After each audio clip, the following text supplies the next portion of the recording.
നമുക്ക് ആവശ്യമാണ്. അതുകൊണ്ട് ഇടയ്ക്കിടയ്ക്ക് ഒരു ഹല്ലേലൂയ സ്തോത്രമൊക്കെ ഒന്ന് പറയുന്നത് നന്നായിരിക്കും.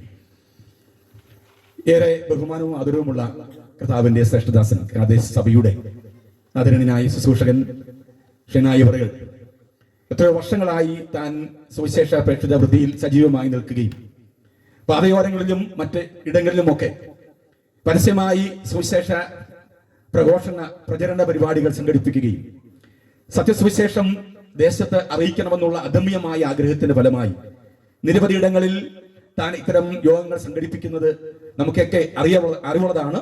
അതിൽ ചിലതിലൊക്കെ ഞങ്ങൾക്കും പങ്കാളികളാകുവാനും ചില യോഗങ്ങൾ ഞങ്ങളുടെയൊക്കെ നേതൃത്വത്തിൽ നടത്തുവാനും ഇടയായി തീർന്നിട്ടുണ്ട്. ഞങ്ങളുടെ കുടുംബമായിട്ടും വത്സന്റെ പിതാവും ഒക്കെയായി വലിയ സ്നേഹവും ബഹുമാനവും ആദരവുമാണ് കർത്താവിന്റെ ദാസന്. തന്റെ നേതൃത്വത്തിലുള്ള സഭയുടെ 24ാമത് കൺവെൻഷനാണല്ലോ. എന്നെ ക്ഷണിച്ചതിൽ പ്രത്യേക നന്ദിയും വന്നവും ഞാൻ അറിയിക്കുന്നു. അതുപോലെ തന്നെ ഞാൻ പിതൃതുല്യനായി സ്നേഹിക്കുന്ന, എന്നെ അതുപോലെ തന്നെ ഒരു മകനെ പോലെ സ്നേഹിക്കുന്ന കർത്താവിന്റെ ശ്രേഷ്ഠദാസൻ ഇന്ത്യൻ പെന്തക്കോസ്ത് ദൈവസഭയുടെ സീനിയർ ശുശ്രൂഷന്മാരിൽ ഒരാളായ ഫാസ്റ്റർ പി എച്ച് ചാക്കോ അവറുകൾ ഇന്ന് രാത്രിയിൽ നമ്മോടൊപ്പം ഉണ്ടല്ലോ.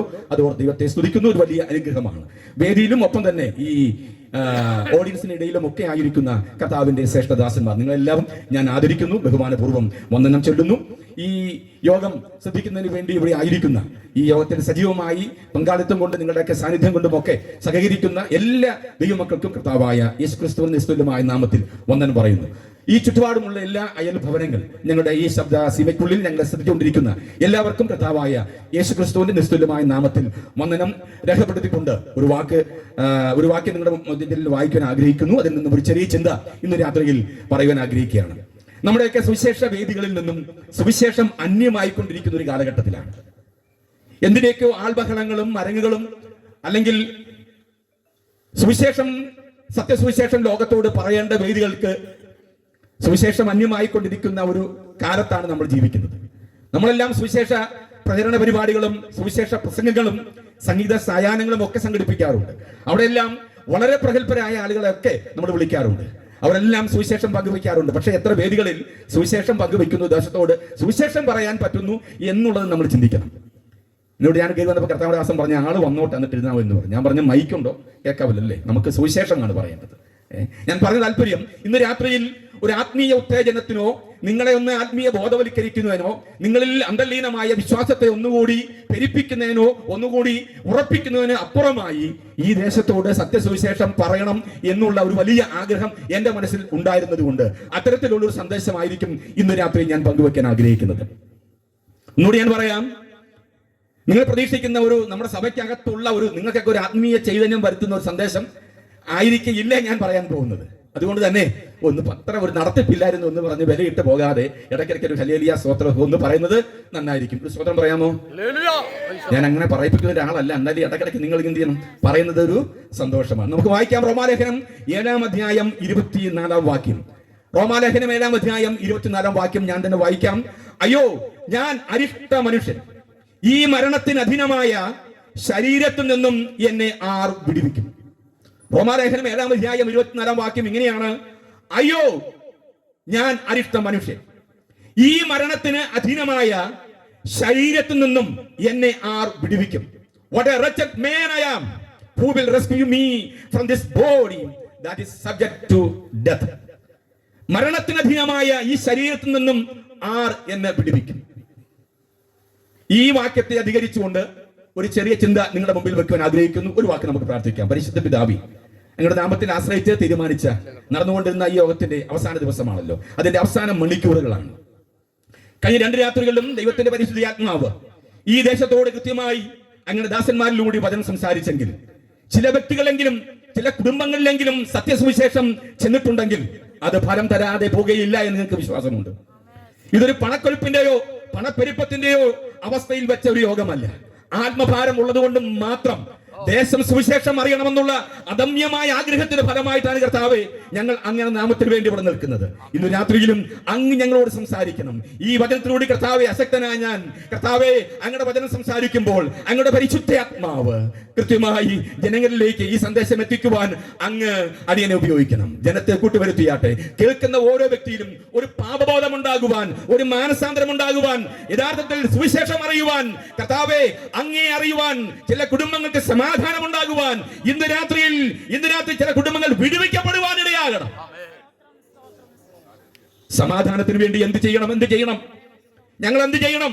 കടഭാരം കയറി, രോഗം കയറി, ഈ ശരീരം കൊണ്ട് ഇനി എന്തിന്, യാതൊരു ഉപയോഗമില്ല എന്ന് പറഞ്ഞിരിക്കുന്ന ചില കുടുംബങ്ങളെങ്കിലും ചില വ്യക്തികളെങ്കിലും ഇന്ന് രാത്രിയിൽ ഈ സുവിശേഷത്താൽ പിടിക്കപ്പെടുവാൻ ഇടയാകണം.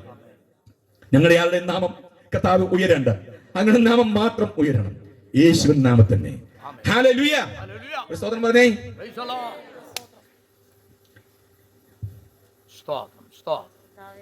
ഈ വണ്ടംമേടി ചാക്കോച്ചൻ എന്ന് പറയുന്ന ദൈവദാസനെ അറിയാവുന്നവർ എത്ര പേരുണ്ട് ഇവിടെ? കണ്ടിട്ടുള്ളവർ? ഒറ്റ ആളേ ഉള്ളൂ. കണ്ടിട്ടുണ്ട്. അദ്ദേഹത്തിന് ശുശ്രൂഷ അറിയാവുന്ന ഒരാളോട് ഇരിപ്പുണ്ട്. അപ്പൊ ഞാൻ പറയാൻ പോകുന്ന കാര്യം സത്യമാണെന്ന് സ്ഥാപിക്കാൻ ഒരാളെങ്കിലും ഉണ്ടല്ലോ ഇവിടെ.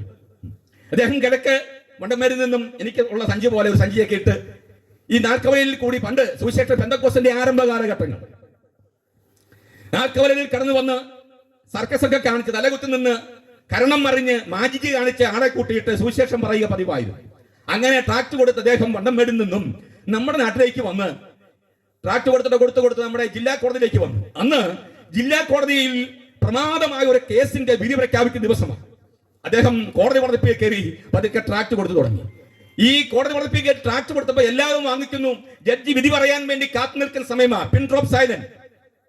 എല്ലാവരും കാതുകൂർപ്പിച്ച് നിൽക്കുമ്പോൾ ഈ മനുഷ്യൻ ദൈവദാസൻ ട്രാക്ട് കൊടുക്കുന്നു, എല്ലാവരും വായിക്കുന്നു, പിന്നെയും തുട്ടി പോക്കറ്റ് വെക്കുന്നു, മിണ്ടാതെ നിൽക്കുക. ഇദ്ദേഹത്തിനങ്ങ് ആവേശം കയറി. എല്ലാവരും നല്ല പ്രതികരണം, ഇതുവരെയും അങ്ങനെ ഒരു പ്രതികരണം ഉണ്ടായിട്ടില്ല. അതാണ് ഇങ്ങനെ ട്രാക്ട് കൊടുത്ത് ഈ ചേംബറിന്റെ അടുത്ത് താഴെ വരെ, നമുക്കറിയാം, വലിയ കോടതി പോയിട്ടുള്ളവർക്കറിയാം, ആ വരാന്ത വരെ നിന്നു.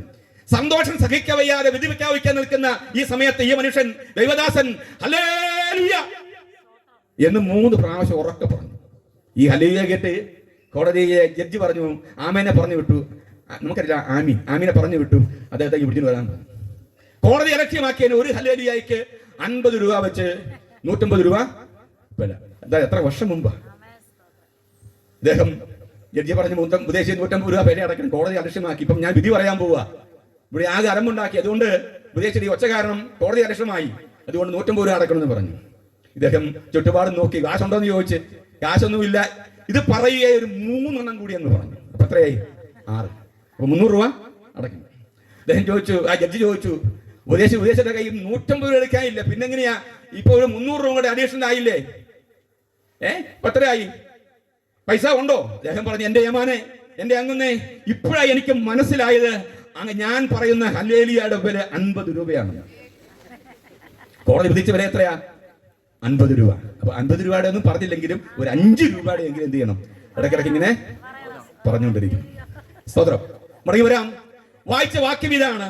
റോമാലേഖനം 7-ാം അധ്യായം 24-ാം വാക്യം. നമുക്കറിയാം, അപ്പോസ്തലനായ പൗലോസിന്റെ ലേഖനങ്ങളിൽ ഏറെ പ്രസക്തമായ ലേഖനങ്ങൾ ഒന്നാണ് റോമാലേഖനം എന്നറിയാം. 1517 ഒക്ടോബർ മാസം 31-ാം തീയതി ജർമ്മനിയിലെ വിറ്റൻസ്ബർഗ് ദേവാലയത്തിന്റെ ചുമരിൽ 95-ൽ പരം തിസീസ് ചോദ്യങ്ങൾ എഴുതി വച്ചിട്ട് അന്നത്തെ സംഘടിത മതമായിരിക്കുന്ന കത്തോലിക്ക മതത്തോട് മാർട്ടിൻ ലൂതർ ചോദിച്ച ചോദ്യങ്ങൾ തന്നെ ചോദിക്കാൻ പ്രേരിപ്പിച്ചതും അവിടെ ഈ 95 തിസീസ് അഥവാ ഈ ചോദ്യങ്ങൾ എഴുതി ഒട്ടിക്കുവാനും പ്രേരിപ്പിച്ച വാക്യം റോമാലേഖനത്തിൽ നിന്നാണ്. Just shall live by faith.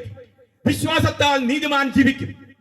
കർമ്മങ്ങളും തപങ്ങളും ജപങ്ങളും അനുഷ്ഠാനങ്ങളും ആചാരങ്ങളും വെടിയും പുകയും ഒക്കെ നടത്തിയും ആത്മാവിന്റെ നിത്യശാന്തിക്ക് വേണ്ടി ശ്രമിക്കുന്ന ഒരു മതവിശ്വാസത്തിന് നേരെ ശക്തമായി വിരൽ ചൂണ്ടുവാൻ മാർട്ടിൻ ലൂതറിനെ പോലുള്ള ആളുകളെ പ്രേരിപ്പിച്ചത് അന്നത്തെ സംഘടിത മതമായിരിക്കുന്ന കത്തോലിക്ക മതത്തിനെതിരെ ശക്തമായി പ്രതികരിക്കാനും പ്രതിരോധിക്കാനും തന്നെ പ്രേരിപ്പിച്ചത് ഈ പുസ്തകത്തിൽ നിന്നുള്ള വാക്യമാണ്.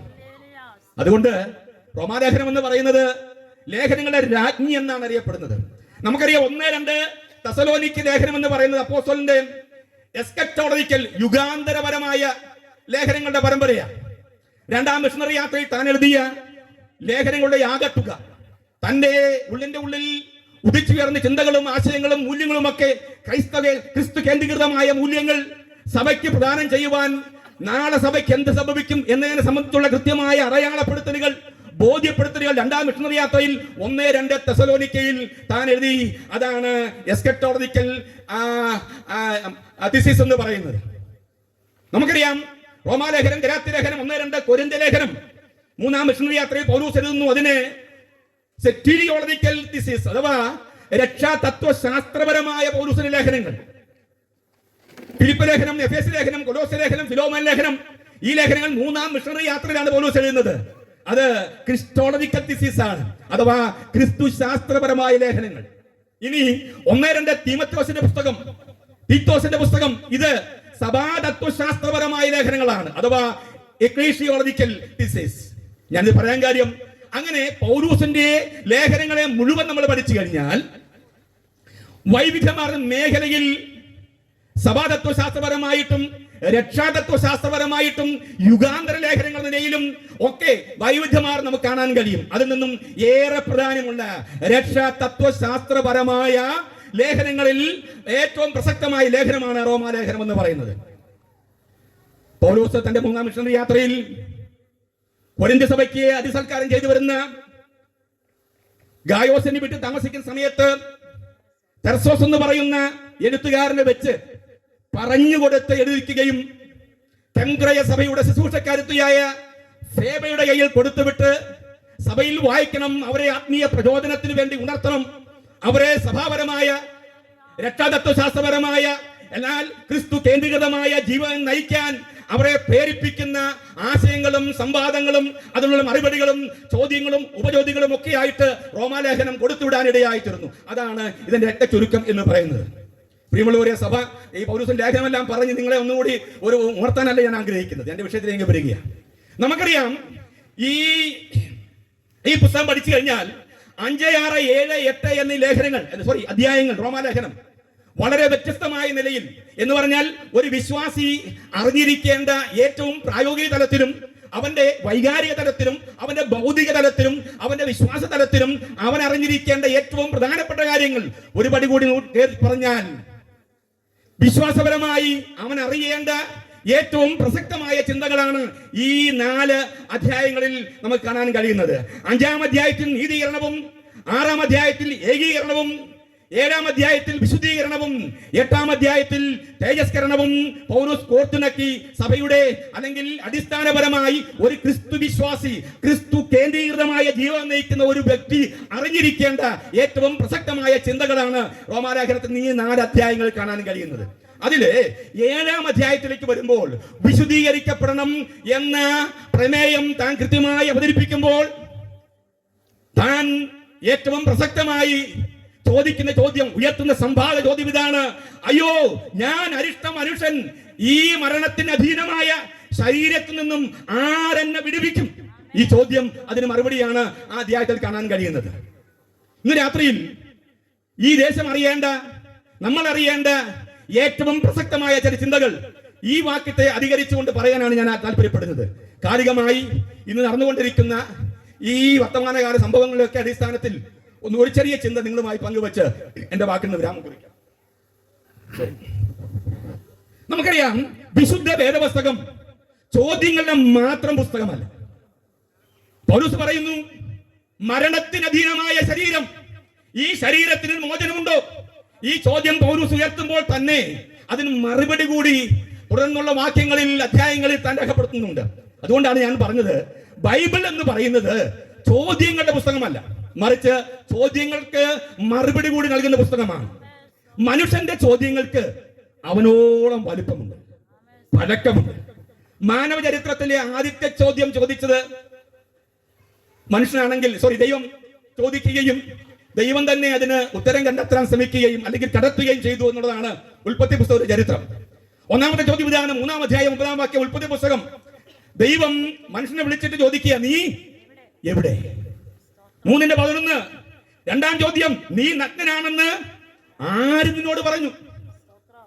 3-ാമത്തെ ചോദ്യം 3:13. ദൈവം സ്ത്രീയോട് ചോദിക്കുന്നു, നീ ഇത് ചെയ്തത് എന്ത്?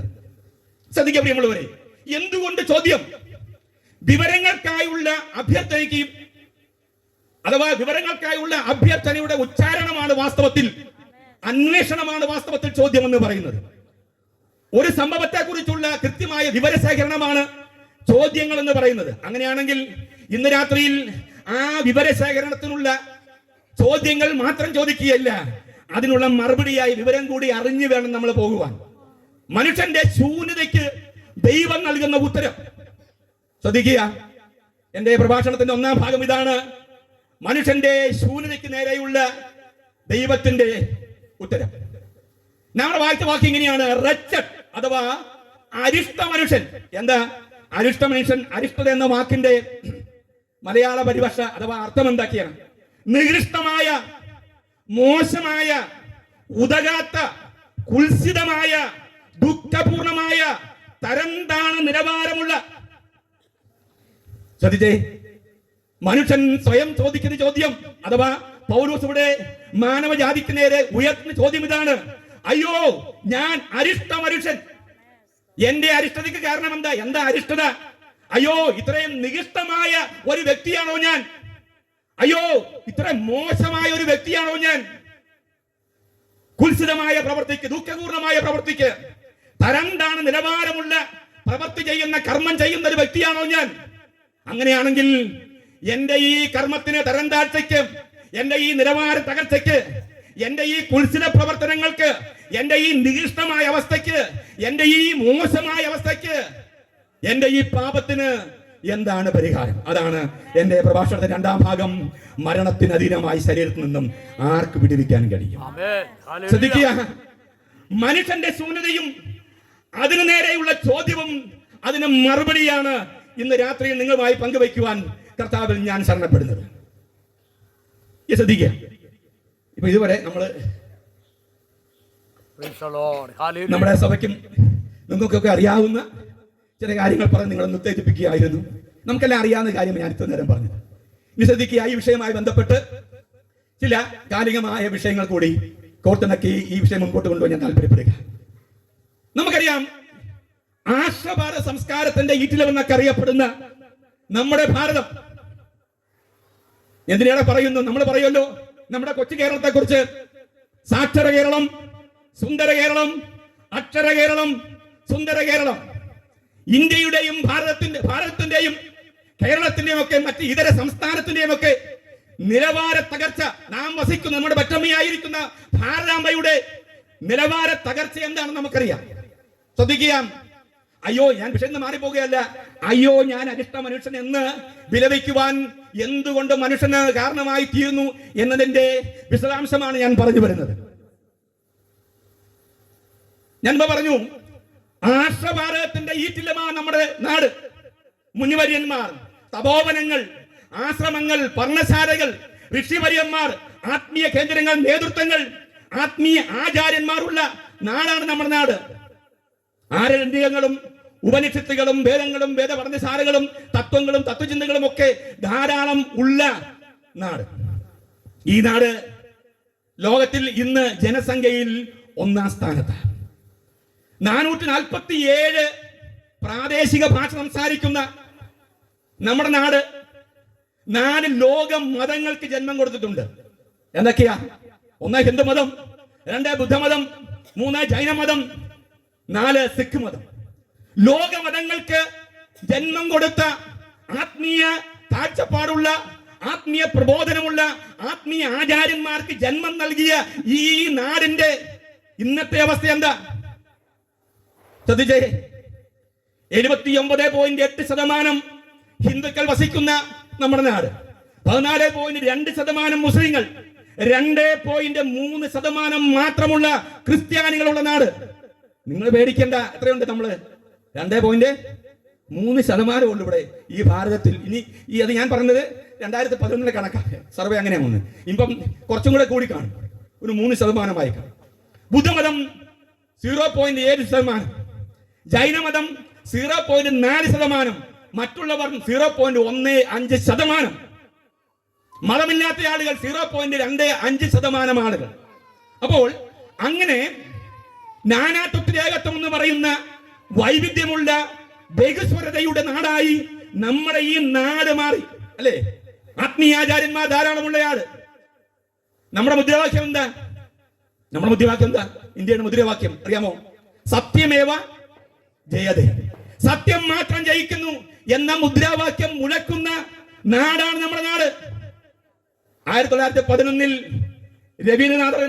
രവീന്ദ്രനാഥ ടാഗോർ എഴുതി, 1919 ഫെബ്രുവരി 28 മാർഗരറ്റ് കസിൻമാർ ഈണം നൽകിയ ജനഗണമനയാണ് നമ്മൾ ചൊല്ലുന്നത്. എന്താ ഇതിനർത്ഥം? നീയാണ് എല്ലാവരുടെയും മനസ്സിന്റെ അധിപൻ. ശ്രദ്ധിച്ചേ, നീയാണ് എല്ലാവരുടെയും മനസ്സിന്റെ അധിപനെന്ന് എല്ലാ ദിവസവും ഒരു പരിപാടി ഉണ്ടെങ്കിൽ നമ്മളെല്ലാം ചൊല്ലുന്നവരാണ് നമ്മൾ. വന്ദേ മാതരം എന്ന ഉറക്കെ ഉച്ചൈശ്വരം വിളിച്ചു പറയുന്നവരാണ് നമ്മൾ. എന്ന് പറഞ്ഞാൽ അമ്മേ ഭാരതാംബേ ഞങ്ങൾ നിന്നെ വണങ്ങുന്നു. അങ്ങനെ നാനാത്വത്തിലേകത്വമായ ബഹുസ്വരതയുടെ നാടിന്റെ അവസ്ഥ എന്താ ഇന്നത്തെ അവസ്ഥ? കുളിച്ചു കുറി തൊട്ട് വേദങ്ങളും പരിഷത്തുകളും മന്ത്രങ്ങളും ഉരുവിട്ട് സന്ധ്യാനാമം ജപിക്കുന്ന ജ്ഞാനയോഗം, ധ്യാനയോഗം, ഭക്തിയോഗം, കർമ്മയോഗം ജീവിതചര്യയാക്കിയ ഹൈന്ദവ സഹോദരങ്ങൾ പാർക്കുന്ന ഒരു നാടല്ലേ നമ്മുടെ നാട്. ബഹുസ്വരതയ്ക്ക് വല്ല കുഴപ്പമുണ്ടോ? ഇല്ല. സലാത്ത് അൽ ഫജർ, സലാത്ത് അൽ സുഹർ, സലാത്ത് അൽ അസർ, സലാത്ത് മഗ്രിബ്, സലാത്ത് അൽ ഇഷ എന്ന് പറഞ്ഞ് 5 പ്രാവശ്യം നിസ്കരിക്കുന്നവരുടെ നാടല്ലേ നമ്മുടെ നാട്. വല്ല കുഴപ്പമുണ്ടോ? അല്ലേ? സമുദായങ്ങൾ തമ്മിൽ പ്രശ്നമൊന്നുമില്ല. എല്ലാവരും പരസ്പരം സ്നേഹിക്കുന്നു. എല്ലാവരും കൈയോട് കൈ ചേർത്ത് പിടിക്കുന്നു. ആത്മീയ പ്രബോധനങ്ങൾ കാഴ്ചവെക്കുന്നു. അവരുടെ രീതിയിൽ വിശ്വാസ പ്രഖ്യാപനങ്ങൾ നടത്തുന്നു. താടി വളർത്തി തലപ്പാ പണിഞ്ഞ് ഗ്രന്ഥ സാഹിബിലെ തത്വങ്ങൾ വിശ്വസിക്കുന്ന സിഖുകാരൻ താമസിക്കുന്ന ഒരു നാടാണ് നമ്മുടെ നാട്. ആരാധിക്കാൻ ആരുമില്ല, പിന്തുടരുവാൻ ദൈവമില്ല. പിന്നെ പ്രബുദ്ധതയിലൂടെ നിർവ്വാണത്തിൽ എത്തിച്ചേരുവാൻ ആർക്കും ബുദ്ധനാകാൻ കഴിയുന്ന സിദ്ധാർത്ഥ ഗൗതമന്റെ ബുദ്ധന്മാരുടെ നാടാണ്. എനിക്ക് സ്വയമായി നിർമ്മാണം പ്രാപിക്കാം, പ്രബുദ്ധനാകാം, ബുദ്ധനാകാം എന്ന് പഠിപ്പിക്കുന്ന ബുദ്ധന്റെ നാടാണ് നമ്മുടെ നാട്. അഹിംസ, സത്യ, അസ്തേയ, അപരിഗ്രഹ, ബ്രഹ്മചര്യം തുടങ്ങിയ ജീവിതചര്യ നടത്തുന്ന അല്ലെങ്കിൽ അങ്ങനെ ജീവിക്കുന്ന മഹാവീരനാൽ സ്ഥാപിക്കപ്പെട്ട ജൈനമതക്കാരന്റെ നാടാണ് നമ്മുടെ നാട്. ഗാദാസ് ഗ്രന്ഥത്തിലെ വിശ്വാസ സംഹിത പിൻപറ്റുന്ന സൗരാഷ്ട്രീയന്റെ അഥവാ പാർസിയുടെ നാടാണ് നമ്മുടെ നാട്. ഒന്നുകൂടി പറഞ്ഞാൽ വിശുദ്ധ വേദപുസ്തകത്തിന്റെ തത്വങ്ങൾ വിശ്വസിക്കുകയും അത് ജീവാത്മാവും പരമാത്മാവും ആയി ചേർത്ത് പിടിക്കുകയും അത് പുണ്യമെന്ന് കരുതുകയും അത് മാത്രം ശരി എന്ന് വിശ്വസിക്കുകയും ചെയ്യുന്ന ക്രിസ്ത്യാനികളുടെ നാടാണ് നമ്മുടെ നാട്. ഞാൻ പറഞ്ഞ ആശയം മനസ്സിലാവുന്നുണ്ടോ പ്രിയമുള്ളവരെ? ശ്രദ്ധിച്ചേ, ഇവിടെ ആത്മീയതയ്ക്ക് കുറവുണ്ടോ? ഉണ്ടോ? ഇല്ല. ആത്മീയ പ്രസ്ഥാനങ്ങൾ കുറവുണ്ടോ? ഇല്ല. ആത്മീയ ആചാര്യന്മാർക്ക് കുറവുണ്ടോ? ഇല്ല. ആത്മീയ കേന്ദ്രങ്ങൾ കുറവുണ്ടോ? ഇല്ല. തീർത്ഥാടന കേന്ദ്രങ്ങൾ കുറവുണ്ടോ? ഇല്ല. പക്ഷെ എന്താ ഈ നാടിന്റെ അവസ്ഥ? അതുകൊണ്ട് ആ പാട്ടുകാരൻ പറഞ്ഞത് ഇനി വരുന്നൊരു തലമുറയ്ക്ക് ഇവിടെ വാസം സാധ്യം. എന്തുവാ? മലിനമായ ജലാശയം, മലിനമായ ഒരു ഭൂമി, സ്വാർത്ഥ ചിന്തകൾ ഉള്ളിലേറി. എനിക്ക് പാടാൻ അറിയാമെങ്കിൽ ഞാൻ പറഞ്ഞു വിടുക. സുഖങ്ങളെല്ലാം കവരുമ്പോൾ ചുട്ടെരിഞ്ഞ് കളഞ്ഞുപോ ഭൂമി തന്നോട് നന്മകൾ. നമ്മുടെ ഭൂമിയെ കുറിച്ച് പറഞ്ഞ് നമ്മുടെ നാടിനെ കുറിച്ചുള്ള ഒരു നേർചിത്രം ഞാൻ പറഞ്ഞ ഇത്രയും വിശദമായിട്ട് പറയാൻ കാര്യം, നമ്മുടെ നാട്, ഞാൻ അരിഷ്ടനാണ്, ഞാൻ പാപിയാണ്, ഞാൻ കൊള്ളരാത്ത വ്യക്തിയാണ്, ഞാൻ നികഷ്ടനാണ്, ഉന്നതമായ മൂല്യങ്ങൾക്ക് വിലകൽപ്പിക്കാൻ കഴിയാത്ത അധമനാണെന്ന് ഒരാൾ തിരിച്ചറിയേണ്ടിയിരിക്കുന്നു.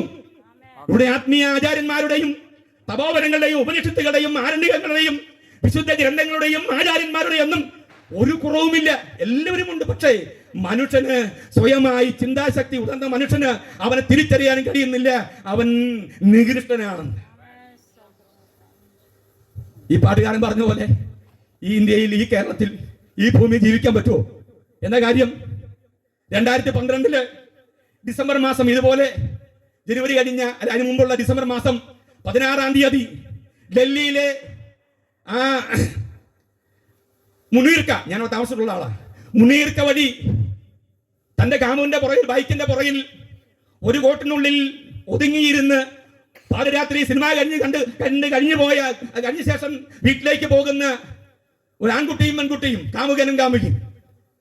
ആ സമയത്താണ് മുനീർക്കയുടെ സൈഡിൽ പാർക്ക് ചെയ്ത ബസ്സിൽ DTCയുടെ ഡൽഹി ട്രാൻസ്പോർട്ട് കോർപ്പറേഷന്റെ വണ്ടി 6 ജോലിക്കാർ ഇവരെ കാണുന്നു, തടഞ്ഞു നിർത്തുന്നു. ആ ചെറുപ്പക്കാരൻ മൃഗീയമായി മർദ്ദിക്കുന്നു, അവനെ ഓടിച്ചു വിടുന്നു, അടിച്ച് അവശരാക്കുന്നു. ഈ പെൺകുട്ടിയെ വലിച്ചിരച്ച് ആ ബസ്സിനുള്ളിൽ കൊണ്ടുപോകുന്നു. സഹോദരന്മാർ ഉൾപ്പെടെ 6 പേർ ചേർന്ന് അവളെ മൃഗീയമായി ഉപയോഗിക്കുന്നു. അവളെ കാമം മുഴുവൻ അവളെ തീർക്കുന്നു, അവസാനം അവളെ കൊല്ലുന്നു. ദിവസം കഴിഞ്ഞപ്പോൾ ലോകം, അല്ല ഭാരതീയർ, ആത്മീയ പ്രബുദ്ധതയുള്ള ഭൗതികതയുള്ള നമ്മൾ അവർക്കൊരു പേര് വിളിച്ചു. എന്താ? നിർഭയ. ശ്രദ്ധിച്ച പ്രിയമുള്ളവരെ, ഈ രാജ്യത്തിന്റെ അവസ്ഥ ആലോചിച്ച് നോക്കിക്കേ. അധാർമികത്വം നിറയുന്ന ഒരു കൂട്ടം ആളുകൾ, എന്തും ചെയ്യാൻ മടിയില്ലാത്ത ഒരു കൂട്ടം ആളുകൾ. 2017 ജൂൺ മാസം 4-ാം തീയതി ഉത്തർപ്രദേശിലെ ഉന്നാവിൽ അവിടുത്തെ MLA-യും ജനപ്രതിനിധികളും അദ്ദേഹത്തിന്റെ അനുയായികളും ചേർന്ന് കേവലം 17 വയസ്സുള്ള പെൺകുട്ടിയെ ക്രൂരമായി ബലാത്സംഗം ചെയ്തു കൊല്ലുന്നു. നമ്മൾ അവളെ വിളിച്ചു ഉന്നാവിലെ പെൺകുട്ടി. ഇവർക്കാർക്കും പേരില്ല. പിന്നീട് അറിയപ്പെടുന്നത് അവിടുത്തെ പേരില്ല. ശ്രദ്ധിച്ചറിയുമുള്ളവരെ, ഇന്ത്യയുടെ ചരിത്രം എടുത്താൽ ഇങ്ങനെ എത്ര എത്ര എത്ര എത്ര ചരിത്രം നമ്മൾ വായിച്ച് തള്ളിക്കളഞ്ഞു. മാധ്യമങ്ങൾ എല്ലാ പ്രഭാതങ്ങളിലും നമ്മുടെ മുമ്പിൽ വിവരിക്കുന്നത് എത്രയോ പീഡനത്തിന്റെ അധാർമികതയല്ലേ. ഞാൻ പറഞ്ഞ പോലെ സാക്ഷര കേരളം സുന്ദര കേരളം, അക്ഷര കേരളം സുന്ദര കേരളം എന്ന് വാഴ്ത്തിപ്പാടുന്ന നമ്മുടെ ഈ കൊച്ചു കേരളത്തിൽ നടന്ന സംഭവം നമുക്കറിയാമല്ലോ. 1954 നമ്മുടെ ആരും മനസ്സിൽ പോയിട്ടില്ല. 8 ലക്ഷം രൂപ ജനുവരി 21-ാം തീയതി കേവലം 8 ലക്ഷം രൂപ പോളിസി കിട്ടും, ലൈഫ് ഇൻഷുറൻസ് കിട്ടുമെന്ന് വരുത്തി തീർക്കാൻ വേണ്ടി ഒരു ഫിലിം റെപ്രസെന്റേറ്റീവിനെ എന്ത് ചെയ്തു? തുട്ടരിച്ച് കൊന്നു. അദ്ദേഹത്തിന്റെ പേരിൽ സിനിമയൊക്കെ പറഞ്ഞു അല്ലേ, കുറുപ്പ് അല്ലേ, സുകുമാരക്കുറുപ്പ്. 1984 ഈ സംഭവം. മുൻപോട്ട് പോയാൽ 2016 പെരുമ്പാവൂരിൽ നിയമ വിദ്യാർത്ഥി ജിഷ 2016 ഏപ്രിൽ 28-ാം തീയതി അവളുടെ വീടിന് മുമ്പിൽ 8:30 രാത്രിയിൽ മരിച്ച അവസ്ഥയിൽ അവിടെ അമ്മ രാജേശ്വരി കണ്ടെത്തുന്നു. പ്രതിയാര അമീർ ഇസ്ലാമി. അതിനുശേഷം മുമ്പോട്ട് വന്നു കഴിഞ്ഞാൽ എത്ര എത്ര എത്ര പീഡനത്തിന്റെ ചരിത്രം നമുക്കറിയാം. ആലുവായിൽ 5 വയസ്സുള്ള ഒരു പിഞ്ചു കുഞ്ഞിനെയാണ് അസഫാക്ക് എന്ന് പറയുന്ന ചെറുപ്പക്കാരൻ മൃഗീയമായി പീഡിപ്പിച്ചു കൊന്നത്. 65-കാരൻ 12-കാരനെ പീഡിപ്പിക്കുന്നു, 36-കാരൻ 56-കാരനെ പീഡിപ്പിക്കുന്നു. അങ്ങനെ നമുക്കാർക്കും പറയാൻ അറയ്ക്കുന്ന നിലയിൽ നമ്മുടെ കൊച്ചു കേരളത്തിൽ എത്രയോ പീഡനത്തിന്റെ പാപത്തിന്റെ ഈ കഥകൾ നമ്മൾ കണ്ടു കഴിഞ്ഞു. എന്തിനേറെ പറയുന്നു, അൾത്താരയിൽ കുർബാന അർപ്പിക്കുന്നവർ കുമ്പസാരക്കൂട്ടിൽ പറയുന്ന രഹസ്യങ്ങളെ മറയാക്കി എത്രയോ ആത്മീയ ആചാര്യന്മാർ അവരുടെ അനുയായികളെ ക്രൂരമായി പീഡിപ്പിച്ച ചരിത്രം നമുക്കറിയാം. മനോരമ റിപ്പോർട്ട് ചെയ്ത് ഇങ്ങനെയാണ്: 2-3 വർഷം മുമ്പ് വ്രതമെടുത്ത് നോമ്പ് നോറ്റ് കറുപ്പെടുത്ത് കരിമര ചവിട്ടാൻ പോയ സംഘത്തിലെ 65-കാരൻ തീർത്ഥാടനത്തിലെ 6 വയസ്സുകാരിയെ പീഡിപ്പിച്ചു. അവൻ അറസ്റ്റിലായി. എവിടെ പോവാ? തീർത്ഥാടനത്തിന്, പാപത്തിന് പരിഹാരം വരുത്താൻ വേണ്ടി. കരിമല ചവിട്ടാൻ പോകുന്നവന്റെ ഉള്ളിലും പാപത്തിന്റെ അംശം വന്നിട്ട് മൃഗീയമായി എന്ത് ചെയ്യാ അവൻ പെരുമാറുന്നു. ഞാൻ ചോദിക്കട്ടെ പ്രിയമുള്ളവരെ, ഈ പീഡന കഥയിലേക്ക് ഈ കഥാനായകന്മാർ ആരൊക്കെ? ജനേതാക്കൾ, മാതുലന്മാർ, അധ്യാപകർ, ഏറ്റവും വേണ്ടപ്പെട്ട ആളുകൾ, അയൽവാസികൾ, വിദ്യാഭ്യാസമുള്ള ആളുകൾ, ഔന്നിത്യമുള്ള ആളുകൾ, സമൂഹത്തിൽ ഉന്നതന്മാരായിരിക്കുന്ന ആളുകൾ, ഏറ്റുമാനൂരും കൊട്ടിയും കുരട്ടിയും പിന്നെ തങ്കമണിയും അതുപോലെ തന്നെ കൊട്ടാരക്കരയും എന്ന് വേണ്ട ചരിത്രം പറഞ്ഞാൽ നമുക്കിന്ന് രാത്രിയിൽ ഇവിടുന്ന് പോക്കുണ്ടാകുകയില്ല. കേരളത്തിൽ അത്രത്തോളം പീഡനങ്ങൾ സംഭവിച്ചു കഴിഞ്ഞു. 2012 ഒരു ആക്ട് ഉണ്ടായി, the protection of children's from the sexual offence, POCSO അല്ലേ? നിങ്ങൾക്കറിയാമോ? 2023 4274 കേസാണ് ഉണ്ടായത്. ഞാൻ പറയും കാര്യമുണ്ട്. ഒരു ചരിത്രം ഇത്രയും ഈ സർവേ പറയുന്നത് വേറെ കാര്യം പറയാൻ വേണ്ടിയാ. നീ ശാന്തമായിരുന്നു കേൾക്കണേ. ഇപ്പൊ പറഞ്ഞിരിക്കണേ. ഇതൊക്കെ നമ്മൾ സ്വത്രം പറയാൻ പറ്റുന്ന കാര്യമല്ലല്ലോ അല്ലേ? നാട്ടുകാരറിയണം, നമ്മളെല്ലാം അറിയണത്. 2024 ഈ കേരളത്തിൽ പോക്സോ രജിസ്റ്റർ എത്ര അറിയാമോ? 4196. 4196. ഒരു വർഷം ഏകദേശം 2000 കേസുകളാണ് ഇവിടെ രജിസ്റ്റർ ചെയ്യുന്നത്. ഒരു ദിവസം 22-ൽ പരം കേസുകൾ. പോക്സോ എന്ന് പറഞ്ഞാൽ ബാലപീഡനത്തിന് ജനങ്ങൾ അറസ്റ്റിലാകുന്നു. യുപിയിലാകട്ടോ ഏറ്റവും കൂടുതൽ. ഒരു വർഷം 8151 കഴിഞ്ഞ വർഷത്തെ കണക്ക്. ഈ വർഷം വരാൻ പോകുന്നതേ ഉള്ളൂ. ഞാൻ പറഞ്ഞത് നമ്മുടെയൊക്കെ ഈ രാജ്യത്തിന്റെ, നമ്മുടെ നാടിന്റെ അവസ്ഥ എന്താ? NCRB അഥവാ നാഷണൽ ക്രൈം റെക്കോർഡ്സ് ബ്യൂറോ പുറത്തുവിട്ട കണക്ക് ഞാൻ പറയാം. MDMA തുടങ്ങിയ ലഹരി പദാർത്ഥങ്ങളുടെ കണക്കാണ് നിൽക്കട്ടെ. അത് എത്രയോ ആളുകളെ ഡെയിലി നമ്മൾ പിടിക്കും, നമുക്കറിയാമല്ലോ അല്ലേ? നമ്മുടെ ചെറുപ്പക്കാർ മുഴുവൻ ഇന്ന് നമുക്ക് ബസ്സിൽ പോയാൽ അല്ലെങ്കിൽ വണ്ടി ഓടിച്ച് പോയാൽ ഒന്ന് മാറി നിൽക്കാൻ പോലും പറയാൻ എന്ത് ചെയ്യാ നമുക്ക് പറ്റാത്ത അവസ്ഥയാ. എപ്പോഴാണ് നമ്മൾ തീരുന്നത് നമുക്കറിയാൻ പറ്റത്തില്ല. നിങ്ങൾക്കറിയാമോ, NCRBയുടെ കണക്കനുസരിച്ച് 2,35,858 ക്രൈമാണ് കഴിഞ്ഞ വർഷം ഈ ഇന്ത്യയിൽ നടന്നത്. എന്താ, ബാലപീഡനം മാത്രമല്ല, ഗാർഹിക പീഡനം, കൊലപാതകങ്ങൾ, മറ്റ് ആഭരണം ഇല്ലാത്തതിന്റെ പേരില്, പിന്നെ ഡബറിയുടെ പേരിൽ, അങ്ങനെ നിരവധി കേസുകൾ. എത്ര? 2,35,850 കേസ്. ഇതെല്ലാം വായിക്കാൻ പോകുന്നില്ല. നിങ്ങൾക്കറിയാമോ, പണ്ട് 1936 ചങ്ങമ്പുഴയുടെ സതീർത്ഥനായിരുന്ന ഇടപ്പള്ളി ആത്മഹത്യ ചെയ്തു 27-ാമത്തെ വയസ്സിൽ. അദ്ദേഹത്തിന്റെ ആത്മഹത്യയിൽ മനം നൊന്ത് ചങ്ങമ്പുഴ ഒരു കവിത എഴുതി. അന്നത്തെ കോളേജ് ക്യാമ്പസുകളും അന്നത്തെ ജനങ്ങളെല്ലാം ഏറ്റുപാടി, ഇന്നും അത് പാടാറുണ്ട്. കാനനച്ചോലയിൽ ആട് മേയ്ക്കാൻ ഞാനും വരട്ടെയോ നിന്റെ കൂടെ, പാടില്ല പാടില്ല നമ്മെ നമ്മൾ പാടെ മറന്നൊന്നും ചെയ്തുകൂടാ, അല്ലേ? അതോടെ 36 എഴുതിയ തന്റെ കൂട്ടുകാരൻ ആത്മഹത്യ ചെയ്തപ്പോൾ താൻ എഴുതിയ ഒരു കവിതയാണ്. ഇടയ ചെറുക്കനോട് ചോദിക്കുക, ഞാനും വരട്ടെ ആട് മേയ്ക്കാൻ നിന്റെ കൂടെ ഞാനും വന്നോട്ടെ. അവൻ പറയുക, പാടില്ല, നമ്മൾ കമിതാക്കളാണ്, ശരിയാ, പക്ഷേ നമ്മെ മറന്ന് ഒന്നും ചെയ്യാൻ പാടില്ല. അത്രത്തോളം ദിവ്യമാണ് നമ്മുടെ പ്രേമം, പവിത്രമാണ് നമ്മുടെ സ്നേഹം. കോളേജ് ക്യാമ്പസുകളെ ഇളക്കി മറിച്ച ചങ്ങമ്പുഴ രമണൻ, അല്ലേ? അത് പാടാത്തവരില്ല, പാടി പഠിക്കാത്തവരില്ലല്ലോ. പക്ഷെ ഇന്നത്തെ അവസ്ഥ എന്താ? കാമുകനെ ജ്യൂസിനകത്ത് വിഷം കൊടുത്ത് കൊല്ലുന്ന നാട്, അല്ലേ? പിന്നെ കൂടത്തായി പോലുള്ള, ജോളിയെ പോലുള്ള ആളുകൾ ജീവിക്കുന്ന ഒരു നാട്. ഞാൻ ഇത്രയും പറയാൻ കാര്യം, നമ്മുടെ ഈ നാടിന് എന്താ സംഭവിച്ചത്? ഞാനൊരു മാധ്യമപ്രവർത്തനം കൂടി ചെയ്യുന്ന ഒരാളാണ്. ആത്മീയത ടെലിവിഷന് വേണ്ടി 10-15 വർഷം പ്രോഗ്രാം ചെയ്ത ഒരാളാണ്.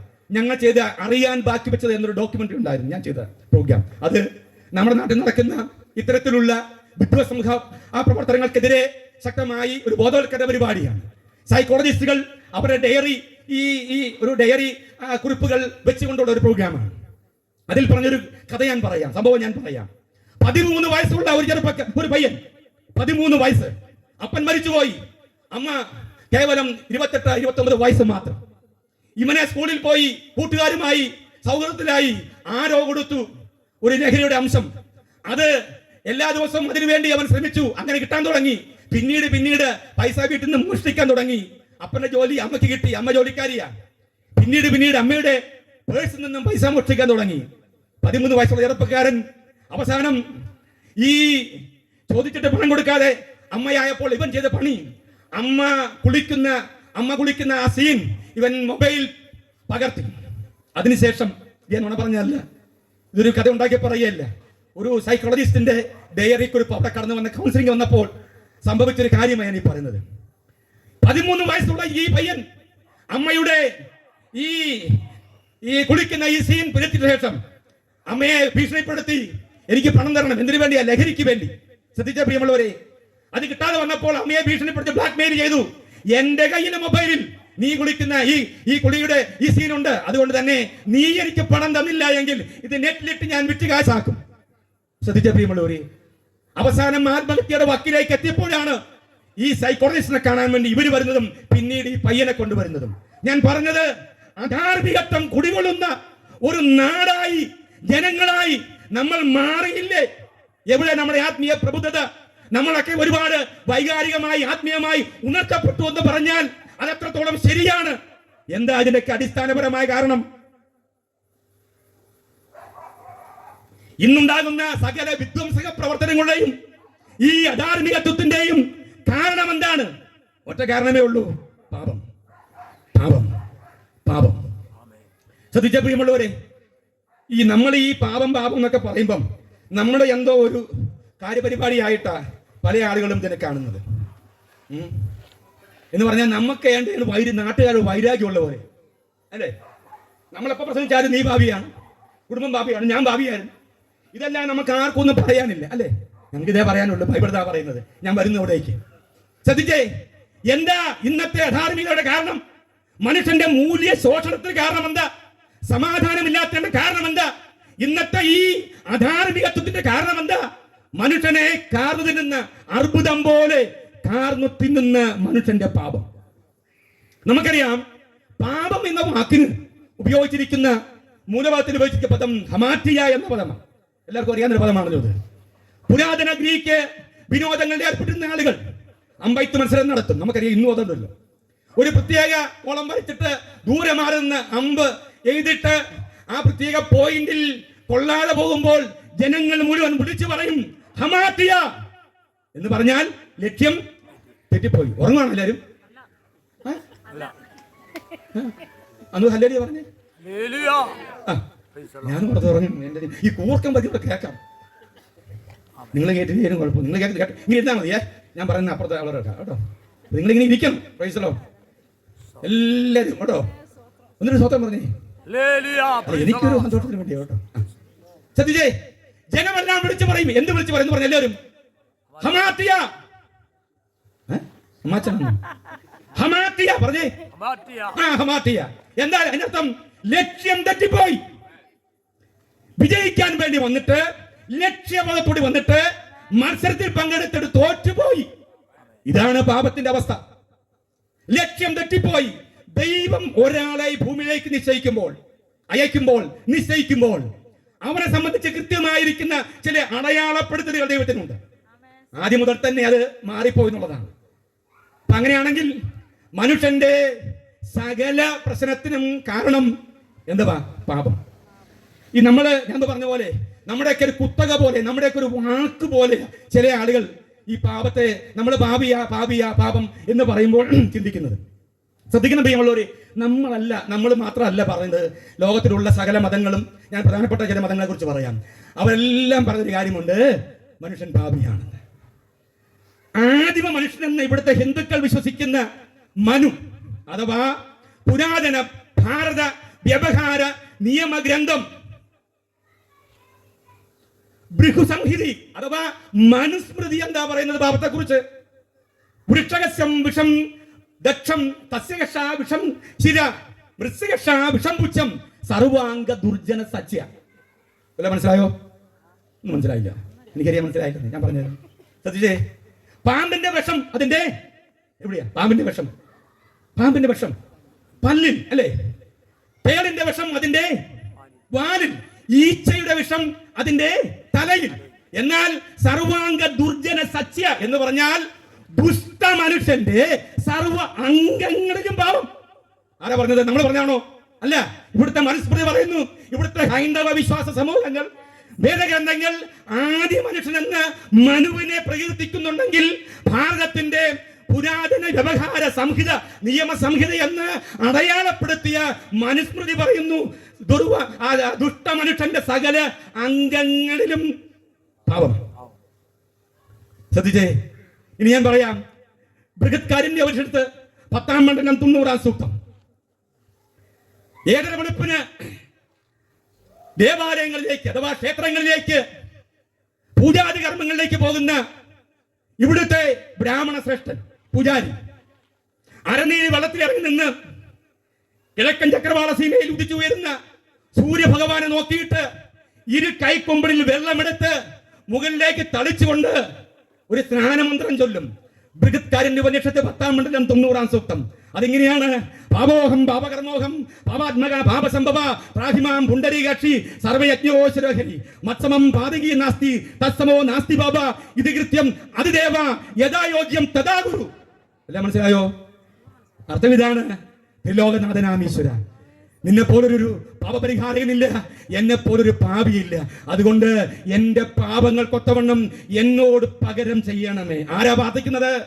7:30 വെളുപ്പാങ്കാലത്ത് ഭഗവാനെ പള്ളി ഉണർത്താൻ പോകുന്ന പൂജാതി കർമ്മങ്ങൾക്ക് വേണ്ടി ആ ക്ഷേത്രങ്ങളിലേക്ക് നട തുറക്കാൻ പോകുന്ന ആ ബ്രാഹ്മണ ശ്രേഷ്ഠൻ തന്റെ പാപത്തിന് പരിഹാരമായി, അങ്ങ് ദൈവമേ എന്നോട് ക്ഷമിക്കണം, ഞാൻ പാപിയാണ്, എന്നെ പോലൊരു പാപിയില്ല, നിന്നെ പോലൊരു പാപപരിഹാരകനില്ല, അതുകൊണ്ട് എന്റെ പാപങ്ങൾക്കൊത്തവണ്ണം എന്നോട് പകരം ചെയ്യണമേ എന്ന് പ്രാർത്ഥിച്ച് ഏറ്റുപറഞ്ഞ ശേഷമാണ് പൂജാതി കർമ്മങ്ങളിലേക്ക് പോകുന്നത്. ഇവിടുത്തെ ഹൈന്ദവ മതം കൃത്യമായി പറയുന്നു, മതഗ്രന്ഥങ്ങൾ പറയുന്നു, മനുഷ്യൻ പാപിയാണ്. ഖുർആൻ 3:17 ക്ഷമ കൈക്കൊള്ളുന്നവരും സത്യം പാലിക്കുന്നവരും രാത്രിയുടെ അന്ത്യയാമങ്ങളിൽ പാപമോചനം തേടുന്നവരുമാണ്. 1:61 ആകയാൽ നിങ്ങൾ അവനോട് പാപമോചനം തേടുകയും എന്നിട്ട് അവനിലേക്ക് മടങ്ങുകയും ചെയ്യണം. തീർച്ചയായും എന്റെ രക്ഷിതാവ് അഥവാ അല്ലാഹു അടുത്തു തന്നെയുള്ള പ്രാർത്ഥനയ്ക്ക് ഉത്തരം നൽകാൻ ശക്തനാണ് എന്ന് പറഞ്ഞാൽ പാപിയായ ഒരു ഭക്തന്റെ പ്രാർത്ഥനയ്ക്ക് മറുപടി നൽകാൻ അല്ലാഹുവിന് കഴിയുമെന്ന് ഞാൻ പറഞ്ഞ ആശയം മനസ്സിലാവുന്നുണ്ടോ? പാപം ഇസ്ലാമിക ധാർമ്മികതയുടെ ഒരു പ്രധാനപ്പെട്ട ആശയമാണ്. ഒന്നുകൂടി ഞാൻ പറയാം, പാപം ഒരു അവസ്ഥയായിട്ടല്ല ഇസ്ലാമിക ഗ്രന്ഥങ്ങൾ പഠിപ്പിക്കുന്നത്, മറിച്ച് ഒരു പ്രവൃത്തിയായിട്ടാണ്. ഞാനിത് പറയാൻ കാര്യം, ഈ ബൈബിൾ മാത്രമല്ല കേട്ടോ മനുഷ്യൻ പാപിയാണെന്ന് പഠിപ്പിക്കുന്നത്. ഇവിടുത്തെ എല്ലാ മതങ്ങളും ഒരുപോലെ പറയുന്നൊരു കാര്യമുണ്ട്, മനുഷ്യൻ പാപിയാണ്, മനുഷ്യൻ പാപിയാണ്. ഇസ്ലാം മതം വലിയ പാപങ്ങളെ അൽ കബീർ എന്നും ചെറിയ പാപങ്ങളെ അൽ സഫർ എന്നും പറയാറുണ്ട്. അങ്ങനെയാണെങ്കിൽ ഇവിടുത്തെ പ്രധാനപ്പെട്ട രണ്ട് മതങ്ങളും മനുഷ്യന്റെ പാപത്തെക്കുറിച്ച് പറയുന്നെങ്കിൽ ബൈബിൾ എത്രയോ എത്രയോ എത്രയോ എത്രയോ തെളിവുകളാണ് മനുഷ്യന്റെ പാപത്തെക്കുറിച്ച് പറയുന്നത്, അല്ലെ? റോമാലേഖനം 5-ാം അധ്യായം 12-ാം വാക്യത്തിൽ നാം വായിക്കുന്നത് ഇങ്ങനെയാണല്ലോ, ഏക മനുഷ്യനായ പാപവും പാപത്താൽ ലോകത്തിൽ കടന്നു, പാപത്തിന്റെ ശമ്പളമോ മരണമത്രേ. മതി. 1 യോഹന്നാൻ 3-ന്റെ 4-ാം വാക്യം വായിക്കുമ്പോൾ പാപത്തെ സംബന്ധിച്ചുള്ള അധർമ്മമെന്ന് ബൈബിൾ പരിചയപ്പെടുത്തുന്നത്, പാപത്തിനെതിരെയുള്ള പ്രവർത്തനം കൃത്യമായി ധാരാളം വാക്യങ്ങൾ വിശുദ്ധ ബൈബിളിൽ നിന്നും കാണാൻ കഴിയും. ഈ ബൈബിൾ പഠിപ്പിക്കുന്ന പാപത്തിന് പ്രധാനപ്പെട്ട 3 അവസ്ഥകൾ ഉണ്ട് കേട്ടോ. ഒന്ന്, ഇംപ്യൂട്ടഡ് സിൻ എന്ന് പറഞ്ഞാൽ ചുമത്തപ്പെട്ട പാപം. ചുമത്തപ്പെട്ട ഇൻപുട്ടഡ് സിൻ, അതാണ് 5:13 നമ്മൾ വായിക്കണം. 5:13 വായിക്കുന്ന വാക്യതാണ് ചുമത്തപ്പെട്ട പാപം. നീ പാപിയാണെന്ന് ചുമത്തപ്പെടുക, കുറ്റാരോപിതപ്പെടുക എന്ന് പറഞ്ഞാൽ പാപം ജനിക്കുന്നത് കൊണ്ട്, പാപം ചെയ്യുന്നത് കൊണ്ട് നീ പാപിയാണെന്ന് മുദ്ര കൊടുത്തപ്പെടുന്ന അവസ്ഥ. അതാണ് ബൈബിൾ പഠിപ്പിക്കുന്ന ഒരു പാപത്തിന്റെ അവസ്ഥ. 2, ഇൻഹെറിറ്റൻസ്. പരമ്പരാഗതമായി പൈതൃകമായി ആദാമ്യ കുടുംബത്തിന്റെ വംശപാരമ്പര്യത്തിൽ പിറന്നതുകൊണ്ട് ഇൻഹെറിറ്റൻസ്. 5:14 അതൊക്കെയാണ് പാപത്തിന്റെ ഫലമെന്നായി മരണമായിട്ട് നമുക്ക് കാണാൻ കഴിയുന്നത്. ശ്രദ്ധിക്കുക പ്രിയമുള്ളവരെ, ആദാമ്യ കുലത്തിൽ പിറന്നതുകൊണ്ട് ഞാൻ എന്ത് ചെയ്തു? പാപിയാണെന്ന്. 1 യോഹന്നാൻ 2:2 വായിക്കുന്നത്, ഒടുക്കത്തെ ആദാമായിരിക്കുന്ന ക്രിസ്തുവും ഈ പാപത്തിന് പരിഹാരം നൽകാനിടയായി. 3-ാമത്തെ കാര്യം നാച്ചുറൽ സിൻ. നാച്ചുറൽ സിൻ എന്ന് പറഞ്ഞാൽ പാപത്തിൽ ദിനേന നമ്മൾ ജീവിക്കും, ദിനേന നമ്മൾ ജീവിക്കുന്ന അവസ്ഥ. ഇതുവരെയും ശരീരം വീണ്ടെടുക്കാത്തോളം കാലം നമ്മൾ പാപത്തിൽ ജീവിക്കുന്ന ഒരവസ്ഥ. Price the lord. ഹല്ലേലൂയ പറഞ്ഞാട്ടെ. അപ്പൊ അങ്ങനെയാണെങ്കിൽ ഇവിടുത്തെ പ്രധാനപ്പെട്ട എല്ലാ ആളുകളും, എല്ലാ മതങ്ങളും, എല്ലാ വിശ്വാസങ്ങളും മനുഷ്യന്റെ അധാർമികത്തിന് കാരണം എന്താണെന്ന് കൃത്യമായി പഠിപ്പിക്കുന്നുണ്ട്. എന്താ കാര്യം? മനുഷ്യന്റെ പാപം. അങ്ങനെയാണെങ്കിൽ ഈ പാപത്തിന് ഒരു പരിഹാരം വേണ്ടേ? എന്റെ വാക്കുകൾ ഇന്നും കുറച്ച് മുമ്പോട്ട് വേഗത്തിൽ പോട്ടെ. പാപത്തിന് പരിഹാരം വേണ്ടേ? അവിടെയാണ് നമ്മൾ തെറ്റിപ്പോകുന്നത്. ശ്രദ്ധിച്ചേ, മനുഷ്യൻ അധാർമികനാണെന്നും മനുഷ്യൻ പാപിയാണെന്നും അവന്റെ പ്രവർത്തനം പാപത്താലാണെന്നും ഈ ഭൂമിയിലെ സകല കുൽസിത പ്രവർത്തനങ്ങൾ, തരംതാണ പ്രവർത്തനങ്ങൾ, അധാർമിക കാരണം മനുഷ്യന്റെ പാപമാണെന്ന് സകല മതങ്ങളും പഠിപ്പിക്കുമ്പോൾ തന്നെ മനുഷ്യനെ പറ്റി ഏറ്റവും വലിയ തെറ്റെന്ന് പറഞ്ഞാൽ ഇതിന് പരിഹാരത്തിന് വേണ്ടി മനുഷ്യൻ മതങ്ങളെ ആശ്രയിക്കുന്നു എന്നുള്ളതാണ്. മനസ്സിലായോ? നീ ശ്രദ്ധിച്ചേ, ഈ മതങ്ങൾ എന്ന വാക്കിന്റെ അർത്ഥം എന്താ? മതങ്ങൾ, റിലീജിയോ എന്ന ലത്തീൻ പദം അഥവാ ലാറ്റിൻ പദമാണ്. അവിടെ നിന്നാണ് റിലീജിയൻ എന്ന വാക്കിനുണ്ടായത്. അതിന്റെ അർത്ഥം ഇത്രയേ ഉള്ളൂ, മനുഷ്യനെ ഒന്നിപ്പിക്കുന്നത്. ഒരു തത്വസംഹിതയിലോ ഒരു ആചാര്യന്റെ പഠനങ്ങളിലോ ഒരു പ്രവാചകന്റെ പ്രവാചക വാക്യങ്ങളിലോ വിശ്വസിക്കുന്ന ആളുകൾ പിന്തുടരുന്ന ജീവിത ക്രമമാണ് വാസ്തവത്തിൽ മതങ്ങൾ എന്ന് പറയുന്നത്. ഒന്നുകൂടി ഞാൻ പറയാം, ഒരു മനുഷ്യ സമൂഹം അനുഷ്ഠിക്കുന്ന വിശ്വാസങ്ങളുടെയും ആചാരങ്ങളുടെയും ആകെ തുകയാണ് മതം എന്ന് പറയുന്നത്. മനസ്സിലായോ? ഒന്നുകൂടി ഞാൻ പറയാം, ഒരു മനുഷ്യന്റെ വിശ്വാസ പ്രഖ്യാപനങ്ങൾ എന്താണോ, അവൻ എന്ത് വിശ്വസിക്കുന്നുവോ ആ വിശ്വാസമാണ് അവന്റെ മതം. 1848 ഫെബ്രുവരി മാസം 21-ാം തീയതി കാറൽ മാർക്സും എംഗൽസും കൂടി ഒരു പുസ്തകം എഴുതിയുണ്ടാക്കി, ഒരു മാനിഫെസ്റ്റോ, കമ്മ്യൂണിസ്റ്റ് മാനിഫെസ്റ്റോ. ഇവിടുത്തെ സഖാക്കന്മാരും എത്ര പേര് വായിച്ചിട്ടുണ്ടെന്ന് എനിക്കറിയത്തില്ല, കണ്ടിട്ടുണ്ടായിരിക്കാം. അതില് 1848 ഫെബ്രുവരി മാസം 21-ാം തീയതിയാണ് പബ്ലിഷ് ചെയ്തത്. അതില് അവര് വെച്ച ഒരു വാക്യമുണ്ട് ഈ മതത്തിന്, religion is the opium of the people എന്ന് പറഞ്ഞാൽ മനുഷ്യനെ മയക്കുന്ന കറുപ്പ്, അതാണ് വാസ്തവത്തിൽ മതം. ഞാൻ പറഞ്ഞതല്ലേ, കാറൽ മാർക്സും എംഗൽസും കൂടി എഴുതി ഉണ്ടാക്കിയ ഇവിടുത്തെ കമ്മ്യൂണിസ്റ്റ് മാനിഫെസ്റ്റോ പറഞ്ഞതാ. യുക്തിവാദവും കമ്മ്യൂണിസ്റ്റുകാരും എന്നൊരു പുസ്തകമുണ്ട്, അതിന്റെ എഴുതിയിട്ടുണ്ട്. EMS നമ്പൂതിരിപ്പാട് എഴുതിയ പുസ്തകമാണ് യുക്തിവാദവും കമ്മ്യൂണിസ്റ്റുകാരും. അതിന്റെ 42-ാമത്തെ പേജില് 5-ാമത്തെ ഖണ്ഡികയിൽ അദ്ദേഹം മതത്തിന് കൊടുക്കുന്ന ഒരു നിർവചനമുണ്ട്. ഞാൻ പറയാം. അതിങ്ങനെയാണ്: ഇതുവരെ കണ്ടെത്താൻ കഴിയാതിരിക്കുകയോ അല്ലെങ്കിൽ സ്വയം നഷ്ടപ്പെടുകയോ ചെയ്ത മനുഷ്യന്റെ സ്വയം ബോധവും സ്വയാഭിമാനവുമാണ് മതം. നിങ്ങൾക്ക് ആ അർത്ഥത്തിൽ മനസ്സിലായില്ലെങ്കിൽ ഞാൻ പറയാം. ഒരു മനുഷ്യ മനസ്സിൽ ഉരുത്തിരിഞ്ഞ ആശയത്തിന്റെ ആവിർഭാവമാണ് മതം. ഒന്നുകൂടി ഞാൻ പറയാം. ഒരു മനുഷ്യ മനസ്സിൽ ഉരുത്തിരിഞ്ഞ ആശയത്തിന്റെ ആവിർഭാവം, ഒരു അഭിപ്രായം, ഒരു കറപ്പ്, അതാണ് വാസ്തവത്തിൽ മതം എന്ന് പറയുന്നത്. മനുഷ്യന്റെ അധാർമികതയ്ക്ക്, മനുഷ്യന്റെ പാപത്തിന് പരിഹാരമായി അവന്റെ പുണ്യം നേടാൻ, മോക്ഷം പ്രാപിക്കാൻ ഇന്ന് സകല ആളുകളും ഒരുപോലെ മാറോട് ചേർത്ത് പിടിക്കുന്ന ആപ്തവാക്യങ്ങൾ മതങ്ങൾ എന്ത് പറയുന്നു എന്നുള്ളതാണ്.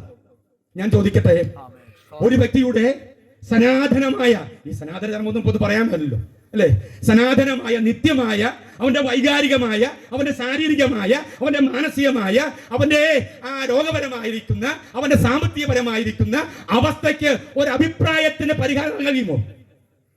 അങ്ങോട്ട് ഞാൻ ചോദിക്കാം. ഒരാളുടെ വ്യക്തിപരമായ സകല പ്രശ്നത്തിനും അഭിപ്രായത്തിന് പരിഹാരം നൽകാൻ കഴിയുമോ? എനിക്കൊരു വലിയ പ്രശ്നം ഉണ്ടെങ്കിൽ ആ പ്രശ്നത്തിന് പരിഹാരം നൽകാൻ മറ്റൊരാളുടെ അഭിപ്രായം കൊണ്ട് കഴിയുമോ? ഇല്ല. ഇവിടെയാണ് മതങ്ങൾ പരാജയപ്പെട്ടു പോകുന്നത്. പ്രിയമുള്ളവരെ, ഇവിടെയാണ് മതങ്ങൾ പരാജയപ്പെട്ടു പോയത്. ഇന്ന് രാത്രിയിൽ മതം പറയുന്ന കർമ്മങ്ങളും ആചാരങ്ങളും അനുഷ്ഠാനങ്ങളും തപങ്ങളും ജപങ്ങളും നോമ്പുകളും നോറ്റിട്ട് ഇതുവരെയും പ്രശ്നത്തിന് പരിഹാരമില്ല എങ്കിൽ, കുടുംബത്തിൽ സമാധാനമില്ല എങ്കിൽ, ഒരു തുണ്ട് കയറി കിട്ടിയാൽ, ഒരു നല്ല മരക്കൊമ്പ് കണ്ടാൽ, അല്പം വിഷം കിട്ടിയിരുന്നെങ്കിൽ അസ്തമിക്കാമായിരുന്നു എന്ന് ചിന്തിക്കുന്ന എത്രയോ ആളുകൾ ഇന്ന് രാത്രി എന്നെ കേൾക്കുന്നുണ്ട്. മതം പറഞ്ഞു ചെയ്യൂ, ഡു സംതിങ്, ഗെറ്റ് മോക്ഷ, നീ ചെയ്യൂ, മോക്ഷം പ്രാപിക്കും. എത്രയോ നാളുകളായി നമ്മൾ ചെയ്യുന്നു, നോമ്പ് നോക്കുന്നു, എന്തെല്ലാം കർമ്മങ്ങൾ ചെയ്യുന്നു. ഇന്ന് വരെയും സനാതനമായി നിങ്ങൾ അനുഭവിക്കുന്ന ആന്തരികവും മാനസികവും വൈകാരികവും ശാരീരികവും മാനസികവുമായ പ്രശ്നത്തിന് ഒരു പരിഹാരം നൽകാൻ നിങ്ങളുടെ മതവിശ്വാസത്തിന് കഴിയുന്നില്ല എങ്കിൽ ഇന്ന് രാത്രിയിൽ നിങ്ങൾ അവിടുന്ന് മാറി ചവിട്ടണം. Praise the lord. ഹല്ലേലൂയ. ഒരു ഹല്ലേലൂയ പറയാമോ? ഇന്ന് രാത്രിയിൽ മതങ്ങൾ പരാജയപ്പെടുന്നു. എവിടെ? മനുഷ്യന്റെ അധാർമികത്വത്തിന് പരിഹാരം നൽകാൻ, മനുഷ്യന്റെ പാപത്തിന് പരിഹാരം നൽകാൻ മതങ്ങൾ പരാജയപ്പെട്ടു പോകുമ്പോൾ അവിടെയാണ് സാക്ഷാൽ മാർഗത്തിന്റെ അവതാരം എന്ന് പറയുന്നത്. Price the lord. ഹല്ലേലൂയ. ഈ സുവിശേഷ സന്ദേശത്തിന്റെ ഏറ്റവും കാതലായിരിക്കുന്ന ആ 2ാം ഭാഗത്തിലേക്കാണ് നമ്മൾ പ്രവേശിക്കുന്നത്. മതങ്ങൾ പരാജയപ്പെടുമ്പോൾ, മതങ്ങൾ പറയുന്ന കർമ്മങ്ങൾ പരാജയപ്പെടുമ്പോൾ, മതങ്ങൾ പറയുന്ന തപങ്ങളും നേർച്ചകളും കാഴ്ചകളും മോക്ഷപ്രാപ്തിക്ക് വേണ്ടി മതങ്ങൾ മുൻപോട്ട് വെക്കുന്ന എല്ലാ ആവശ്യങ്ങളും പരാജയപ്പെട്ടു പോകുമ്പോൾ ഇന്ന് രാത്രിയിൽ വിശ്വസിക്കാൻ മാത്രം പറഞ്ഞിട്ട്, സ്വീകരിക്കാൻ മാത്രം പറഞ്ഞിട്ട്, നിന്റെ ഉള്ളു മാത്രം ചോദിക്കുന്ന, നിന്റെ ഹൃദയം മാത്രം ചോദിക്കുന്ന, നിന്റെ തീരുമാനം മാത്രം ചോദിക്കുന്ന ഒരു മാർഗത്തെയാണ് ഇനി ഞാൻ പരിചയപ്പെടുത്തുന്നത്. അഥവാ ഇന്നലെയും ഞാനും ഒക്കെ ഇവിടെ പരിചയപ്പെടുത്തിക്കൊണ്ടേയിരിക്കുന്നത്. സമാധാനമില്ലാതിരിക്കുന്ന അവസ്ഥ, വെച്ച ചോറ് കഴിക്കാൻ കഴിയാത്ത അവസ്ഥ, കിടന്നിട്ട് ഉറക്കം വരാതിരിക്കുന്ന അവസ്ഥ, ഒന്ന് മരിച്ചാൽ മതി, മരണം മരണം മരണം, ഇവിടെ കൊണ്ട് അസ്തമിച്ചാൽ മതിയായിരുന്നു, ഈ രാത്രി വെളുക്കാതിരുന്നാൽ എത്രയോ നന്നായിരുന്നു. കർമ്മങ്ങൾ ചെയ്ത് മടുത്തു ഞാൻ, തപങ്ങൾ ചെയ്ത് മടുത്തു ഞാൻ, നോമ്പുകൾ നോറ്റു മടുത്തു ഞാൻ ചെയ്യാവുന്ന സകല കർമ്മങ്ങളും ചെയ്തിട്ട് പരാജയം എന്ന് മാത്രമാണെങ്കിൽ ഇനിയുള്ള വാക്കുകൾ സദസ്സം നിങ്ങളൊന്ന് ശ്രദ്ധിക്കണമേ പ്രിയമുള്ളവരെ. വളരെ അപേക്ഷയോടുകൂടി ഇരു കൈകൾ കൂപ്പി ഞാൻ പറയട്ടെ, ഇന്ന് രാത്രിയിൽ മതങ്ങൾ പരാജയപ്പെട്ടു പോകുമ്പോൾ, നിങ്ങളുടെ സകല വിഷയത്തിനും പരിഹാരമായി ഒരു അഭിപ്രായം പരാജയപ്പെട്ടു പോകുമ്പോൾ, മനുഷ്യനെ മയക്കുന്ന കറുപ്പുകൾ പരാജയപ്പെട്ടു പോകുമ്പോൾ, ഇന്ന് രാത്രിയിൽ നിന്നെ തേടി നിന്റെ അവസ്ഥയ്ക്ക് പരിഹാരം നൽകാൻ ഞാൻ തന്നെ വഴിയും സത്യവും ജീവനും എന്ന് പറഞ്ഞവൻ, ഞാൻ സാക്ഷാൽ മുന്തിരി എന്ന് പറഞ്ഞവൻ, ഞാൻ ലോകത്തിന്റെ വെളിച്ചമെന്ന് അവകാശവാദം പറഞ്ഞവൻ, സകല മനുഷ്യന്റെയും പാപത്തെ സ്വീകരിക്കാൻ ഞാൻ ഉണ്ട് എന്ന് തെറ്റലസ്റ്റായി എന്ന് പറഞ്ഞ് അവതരിച്ച ഒരുവൻ, അവനാണ് വാസ്തവത്തിൽ മാർഗത്തിന്റെ അവതാരകൻ. Praise the Lord. Hallelujah. Hallelujah. ദൈവത്തിനു മഹത്വം, മഹത്വം, മഹത്വം, മഹത്വം. BC 404 ജനിച്ച് BC 303 മരിച്ച ലോകം കണ്ട ഏറ്റവും വലിയ ദാർശനികൻ, ഗ്രീക്ക് തത്വചിന്തകൻ ഡയോജിനസ് ഒരിക്കൽ ഏതൻസിന്റെ തെരുവീതിയിലൂടെ നട്ടുച്ച നേരത്ത് കത്തിച്ചു പിടിച്ച ഒരു റാന്തനുമായി നടക്കുകയാണ്. അദ്ദേഹം ഉറക്കെ വിളിച്ചു ചോദിക്കുന്ന ചോദ്യമുണ്ട്, Where is the man? Where is the man? I am searching the man who is righteous in this world. ഈ ലോകത്തിലെ നീതിമാനായ മനുഷ്യൻ എവിടെ? അവൻ എവിടെ? നീതിമാൻ എവിടെ? നീതിമാൻ എവിടെ? നട്ടുച്ച നേരത്ത് കത്തിച്ചു പിടിച്ച ശരറാന്തനുമായി ലോകത്തിലെ ഏറ്റവും ഔന്നിത്യമുള്ള ബുദ്ധിവൈഭവമുള്ള തത്വചിന്തകൻ, ദാർശനികൻ, ഗ്രീക്ക് തത്വചിന്തകന്മാർ തിങ്ങിപ്പാർക്കുന്ന ഏതൻസിന്റെ തെരുവീതിയിലൂടെ അല്ല, ലോകത്തിന്റെ നെറുകയിലൂടെ താൻ നടന്നു പോകുമ്പോൾ വിളിച്ചു ചോദിച്ച ചോദ്യം ഇതാണ്, നീതിമാനായ മനുഷ്യൻ എവിടെയാണ്? ഞാൻ അന്വേഷിച്ചുകൊണ്ടേയിരിക്കുന്നു, ഞാൻ അന്വേഷിക്കുന്നു. അവനെവിടെ? Praise the Lord. Hallelujah. അവനെവിടെ? ഞാൻ അവനെ തിരയുകയാണ്. ശ്രദ്ധിക്കുക പ്രിയമുള്ളവരെ, അത് തന്നെയല്ലേ കാലങ്ങളായി ഋഷിമാരും തപോവനങ്ങളിൽ ഇരുന്നു കൊണ്ട് പുരാതന താപസന്മാർ ചൊല്ലിയത്. അവൻ അന്വേഷിച്ചതല്ലേ, അസത്തോമാം സത്യമയ, തമസോമാം ജ്യോതിർഗമയ, മൃത്യോമാം അമൃതം ഗമയ. Where is the man? എവിടെ ആ മനുഷ്യൻ? എവിടെ സത്യം? എവിടെ നീതി? നീതിമാനായ മനുഷ്യൻ ഉണ്ടോ ഈ ലോകത്തിൽ? എന്ന് പറഞ്ഞാൽ അസത്യത്തിൽ നിന്നും സത്യത്തിലേക്ക് നയിക്കാൻ ഒരാൾ ഈ ഭൂമിയിൽ ജനിച്ചിട്ടുണ്ടോ? അവൻ എവിടെയാണ്? അന്ധകാരത്തിൽ നിന്നും അത്ഭുത പ്രകാശത്തിലേക്ക് നയിക്കാൻ കഴിവുള്ളവൻ ഈ ഭൂമിയിൽ ജനിച്ചിട്ടുണ്ടോ? അങ്ങനെയാണെങ്കിൽ അവൻ എവിടെ? മരണത്തിൽ നിന്നും ജീവനിലേക്ക് നയിക്കാൻ പ്രാപ്തനായ, കെൽപ്പുള്ള, തന്റെ ഇടമുള്ള, ആർജവമുള്ള ഒരുവൻ ഈ ഭൂമിയിൽ ജനിച്ചിട്ടുണ്ടോ? മരത്തിന് നേരെ തിരിച്ചു പിടിച്ച കണ്ണാടി എന്ന നിലയിൽ ഇവിടുത്തെ തപോവനങ്ങളിൽ ഇരുന്നുകൊണ്ട് മുനിശ്രേഷ്ഠന്മാർ ചോദിച്ച ചോദ്യത്തിന് മറുപടി. എത്രയോ മത നേതാക്കന്മാരിവിടെ ജനിച്ചു, ജീവിച്ചു, തത്വങ്ങൾ പറഞ്ഞു, അവർ മണ്ണടിഞ്ഞു. എത്രയോ ആത്മീയ ആചാര്യന്മാർ ഇവിടെ ജന്മം കൊണ്ടു, അവരൊക്കെ ഇവിടം കൊണ്ട് അസ്തമിച്ചു. എത്രയോ അവതാരങ്ങൾ പിറവിയെടുത്തു, തിന്മയെ നിഗ്രഹിക്കുവാൻ, നന്മയെ സ്ഥാപിക്കാൻ എത്രയോ അവതാരങ്ങൾ ഈ ഭൂമിയിൽ അവതാരമെടുത്തു, അവരൊക്കെയും ഇവിടം കൊണ്ട് അസ്തമിച്ചു. എന്നാൽ അവർക്കാർക്കും ഈ ചോദ്യത്തിന് മറുപടി പറയാൻ കഴിയാതിരുന്നപ്പോൾ ലോകത്തിന് നെറുകയിൽ യെരുശലേമിന്റെ വീതിയിൽ പിലാത്തോസിന്റെ അരമന മുറ്റത്ത് ഗബദ എന്ന് പറയുന്ന കൽത്തളത്തിൽ ബന്ധനസ്ഥനായി നിൽക്കുന്ന ഒരുവൻ അവൻ നോക്കി. പണ്ട് ഡയോജിനസ് ചോദിച്ച ചോദ്യം, Where is the man? Pilathos മറുപടി പറഞ്ഞു, Behold the man. ആ മനുഷ്യൻ ഇതാ, ആ മനുഷ്യൻ ഇതാ, എസ്റ്റേ ഹോമോ, ആ മനുഷ്യൻ ഇതാ. അവൻ ആരാ?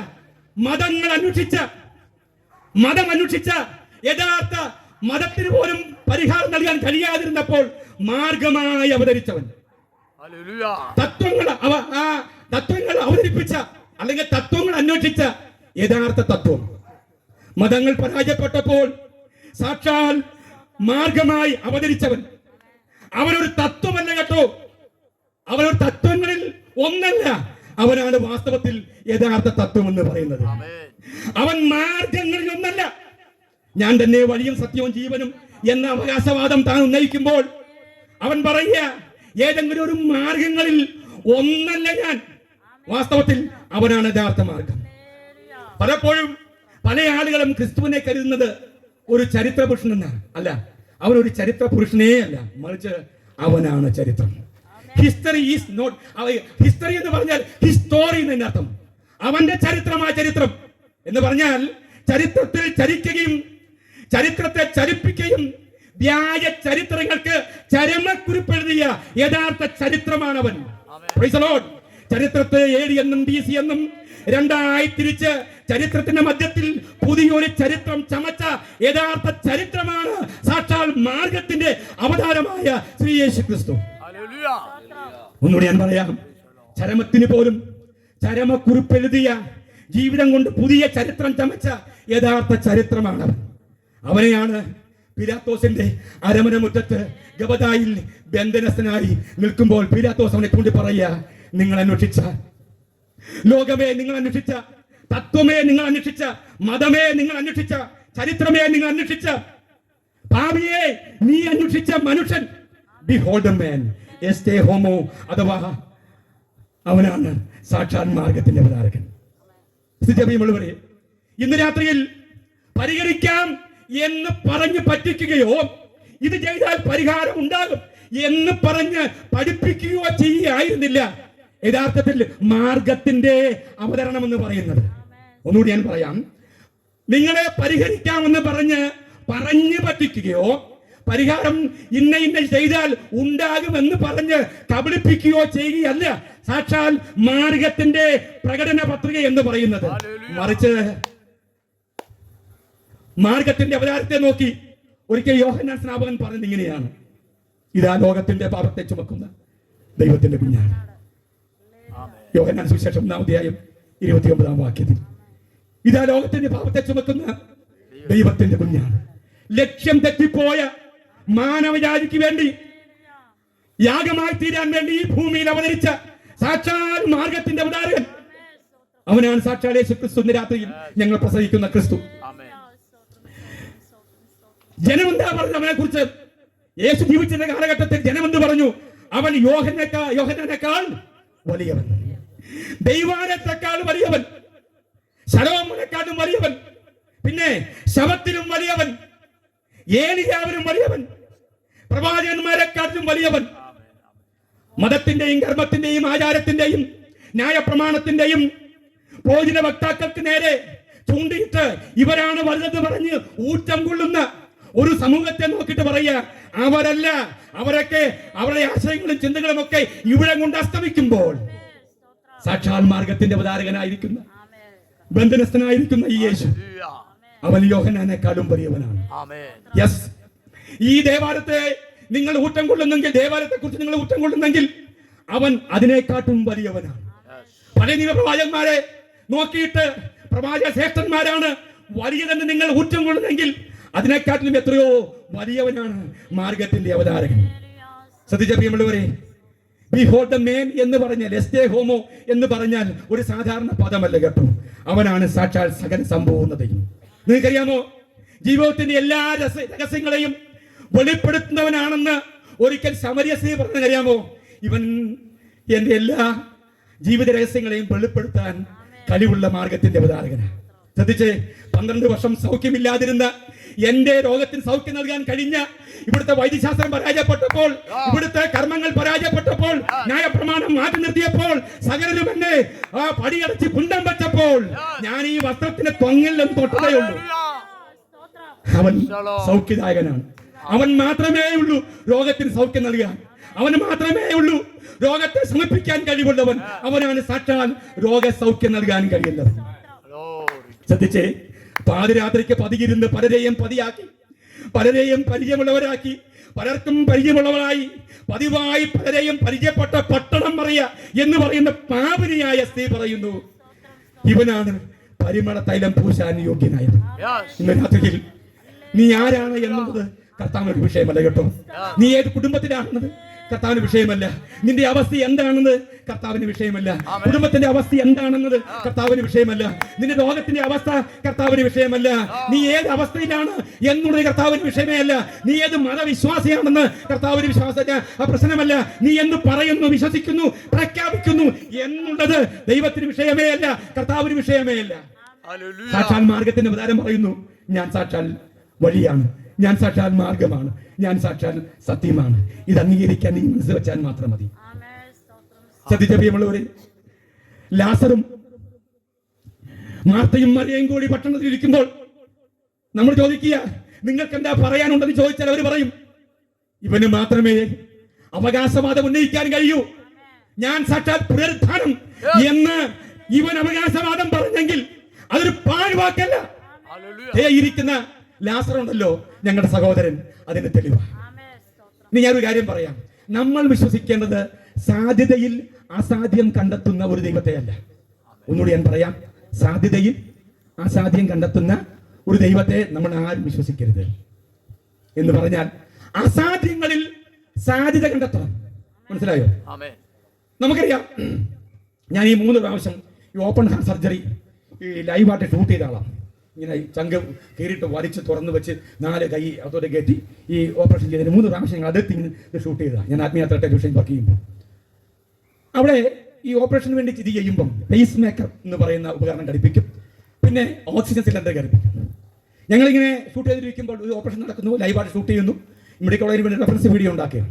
അപ്പം ഞാൻ ചോദിച്ചു, സാറേ കണ്ണൻ എന്ന് പറയുന്ന അവിടുത്തെ ഡോക്ടറോട് ചോദിച്ചു, സാറേ ഈ രോഗി ഒരാളെ മൃതാവസ്ഥയിലിരിക്കുക, മരിച്ചു പോയ പോലെ കിടത്തിയിരിക്കുക, ഇതിന് ഈ ഉപകരണമൊക്കെ ചലിക്കണമെങ്കിൽ ഇതിന്റെ എന്തായി ഡിമാൻഡ് എന്താണെന്ന് ചോദിച്ചപ്പം അദ്ദേഹം പറഞ്ഞു, വേറെ ഡിമാൻഡ് ഒന്നുമില്ല, അധികം ഡിമാൻഡ് ഒന്നുമില്ല, ഈ രോഗിയിൽ എന്ത് ചെയ്യണം, ജീവൻ വേണം. ജീവൻ എന്ന് പറയുന്ന ഒരു സാധ്യതയുണ്ടെങ്കിൽ ഞങ്ങൾ എന്ത് ചെയ്യും, ഇതിനകത്ത് അസാധ്യം പ്രവർത്തിക്കും. മനസ്സിലായോ?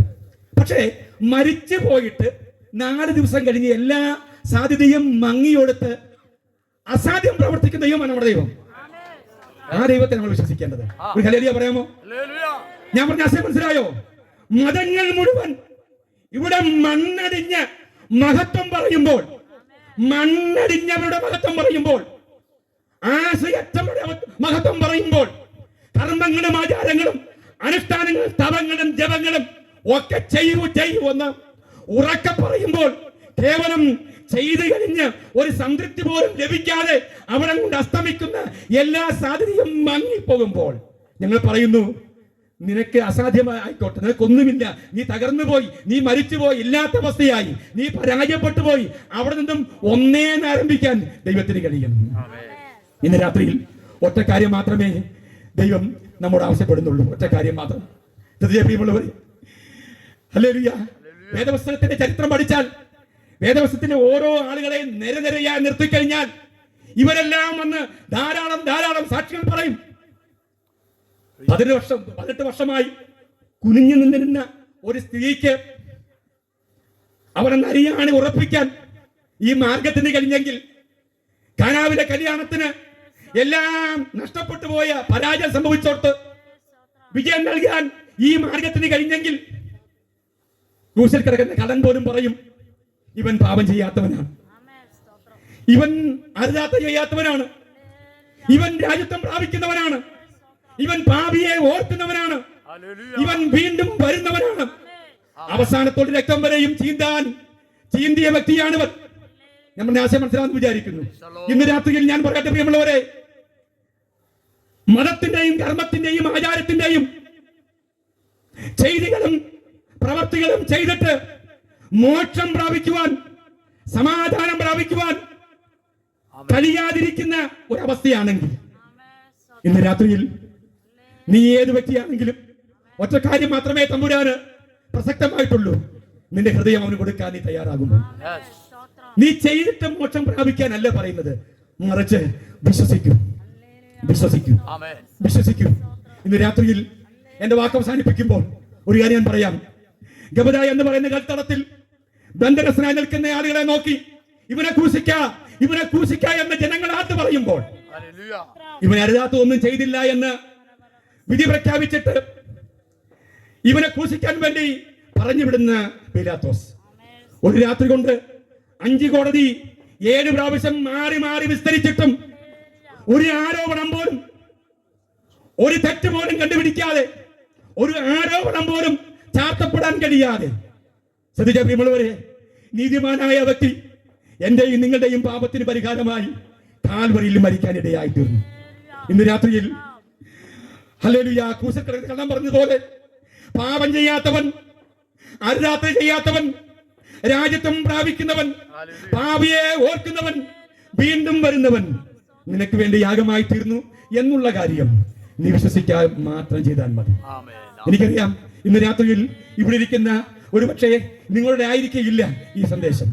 ഈ ദേശത്തോട്, ഈ ചുറ്റുപാടുകളോട്, ഈ സമാധാനമില്ലാതിരിക്കുന്ന അവസ്ഥകളോട്, സന്തോഷമില്ലാതിരിക്കുന്ന വ്യക്തികളോട്, കുടുംബങ്ങളോട് ഞാൻ ചോദിക്കട്ടെ, ഇന്ന് രാത്രിയിൽ സാക്ഷാൽ മാർഗത്തിന്റെ അവതാരകനായിരിക്കുന്നു, സാക്ഷാൽ മാർഗം പറയുന്ന, മാർഗമായി ഭൂമിയിൽ അവതരിച്ച് ഇന്നും ജനത്തിനു വേണ്ടി പക്ഷപാതം ചെയ്യുന്ന, കാൽവറിയിൽ പാപം ചെയ്യാതെ പാപിയായ മനുഷ്യന് വേണ്ടി മരിച്ച ഒരു ക്രിസ്തുവിനെ എത്ര പേർക്ക് വിശ്വസിക്കാൻ കഴിയും? സ്തംഭം ചെയ്യൂ എന്നല്ല പറയുന്നത്, മറിച്ച് ബിലീവ് മീ, എന്നെ വിശ്വസിക്കുക. ഇന്ന് രാത്രിയിൽ എത്ര പേർക്ക് അതിന് കഴിയും എന്ന് ഈ രാത്രി ഞാൻ ചോദിക്കട്ടെ. ഹല്ലേലൂയ. ഈ 24ാമത് കൺവെൻഷന്റെ അവസാന നിമിഷങ്ങളിൽ ഈ ദേശം അറിയേണ്ട ഏറെ പ്രസക്തമായ ഒരു കാര്യം, വർഷങ്ങളായി, നാളുകളായി നിങ്ങൾ ഈ വിശ്വാസത്തിൽ പിന്തുടരുകയും ആ വിശ്വാസം രക്ഷിക്കാൻ കഴിയാതിരിക്കുന്ന അവസ്ഥ ഉണ്ടെങ്കിൽ ഞങ്ങൾ വിളിച്ചു പറയുന്നു, മാർഗത്തിന്റെ പ്രചാരകനായിരിക്കുന്ന സാക്ഷാൽ ശ്രീ യേശു ക്രിസ്തു ഇന്ന് രാത്രിയിൽ നിങ്ങളെ സ്നേഹിക്കുന്നു. അവനെ കുറിച്ചുള്ള അഭിപ്രായമല്ല ഞങ്ങൾ പറഞ്ഞത്, അവനെ കുറിച്ചുള്ള സത്യം, വിശുദ്ധ ബൈബിൾ പറയുന്ന സത്യമാണ് ഇന്ന് രാത്രിയിൽ ഞങ്ങൾ പ്രഘോഷിക്കുന്നത്.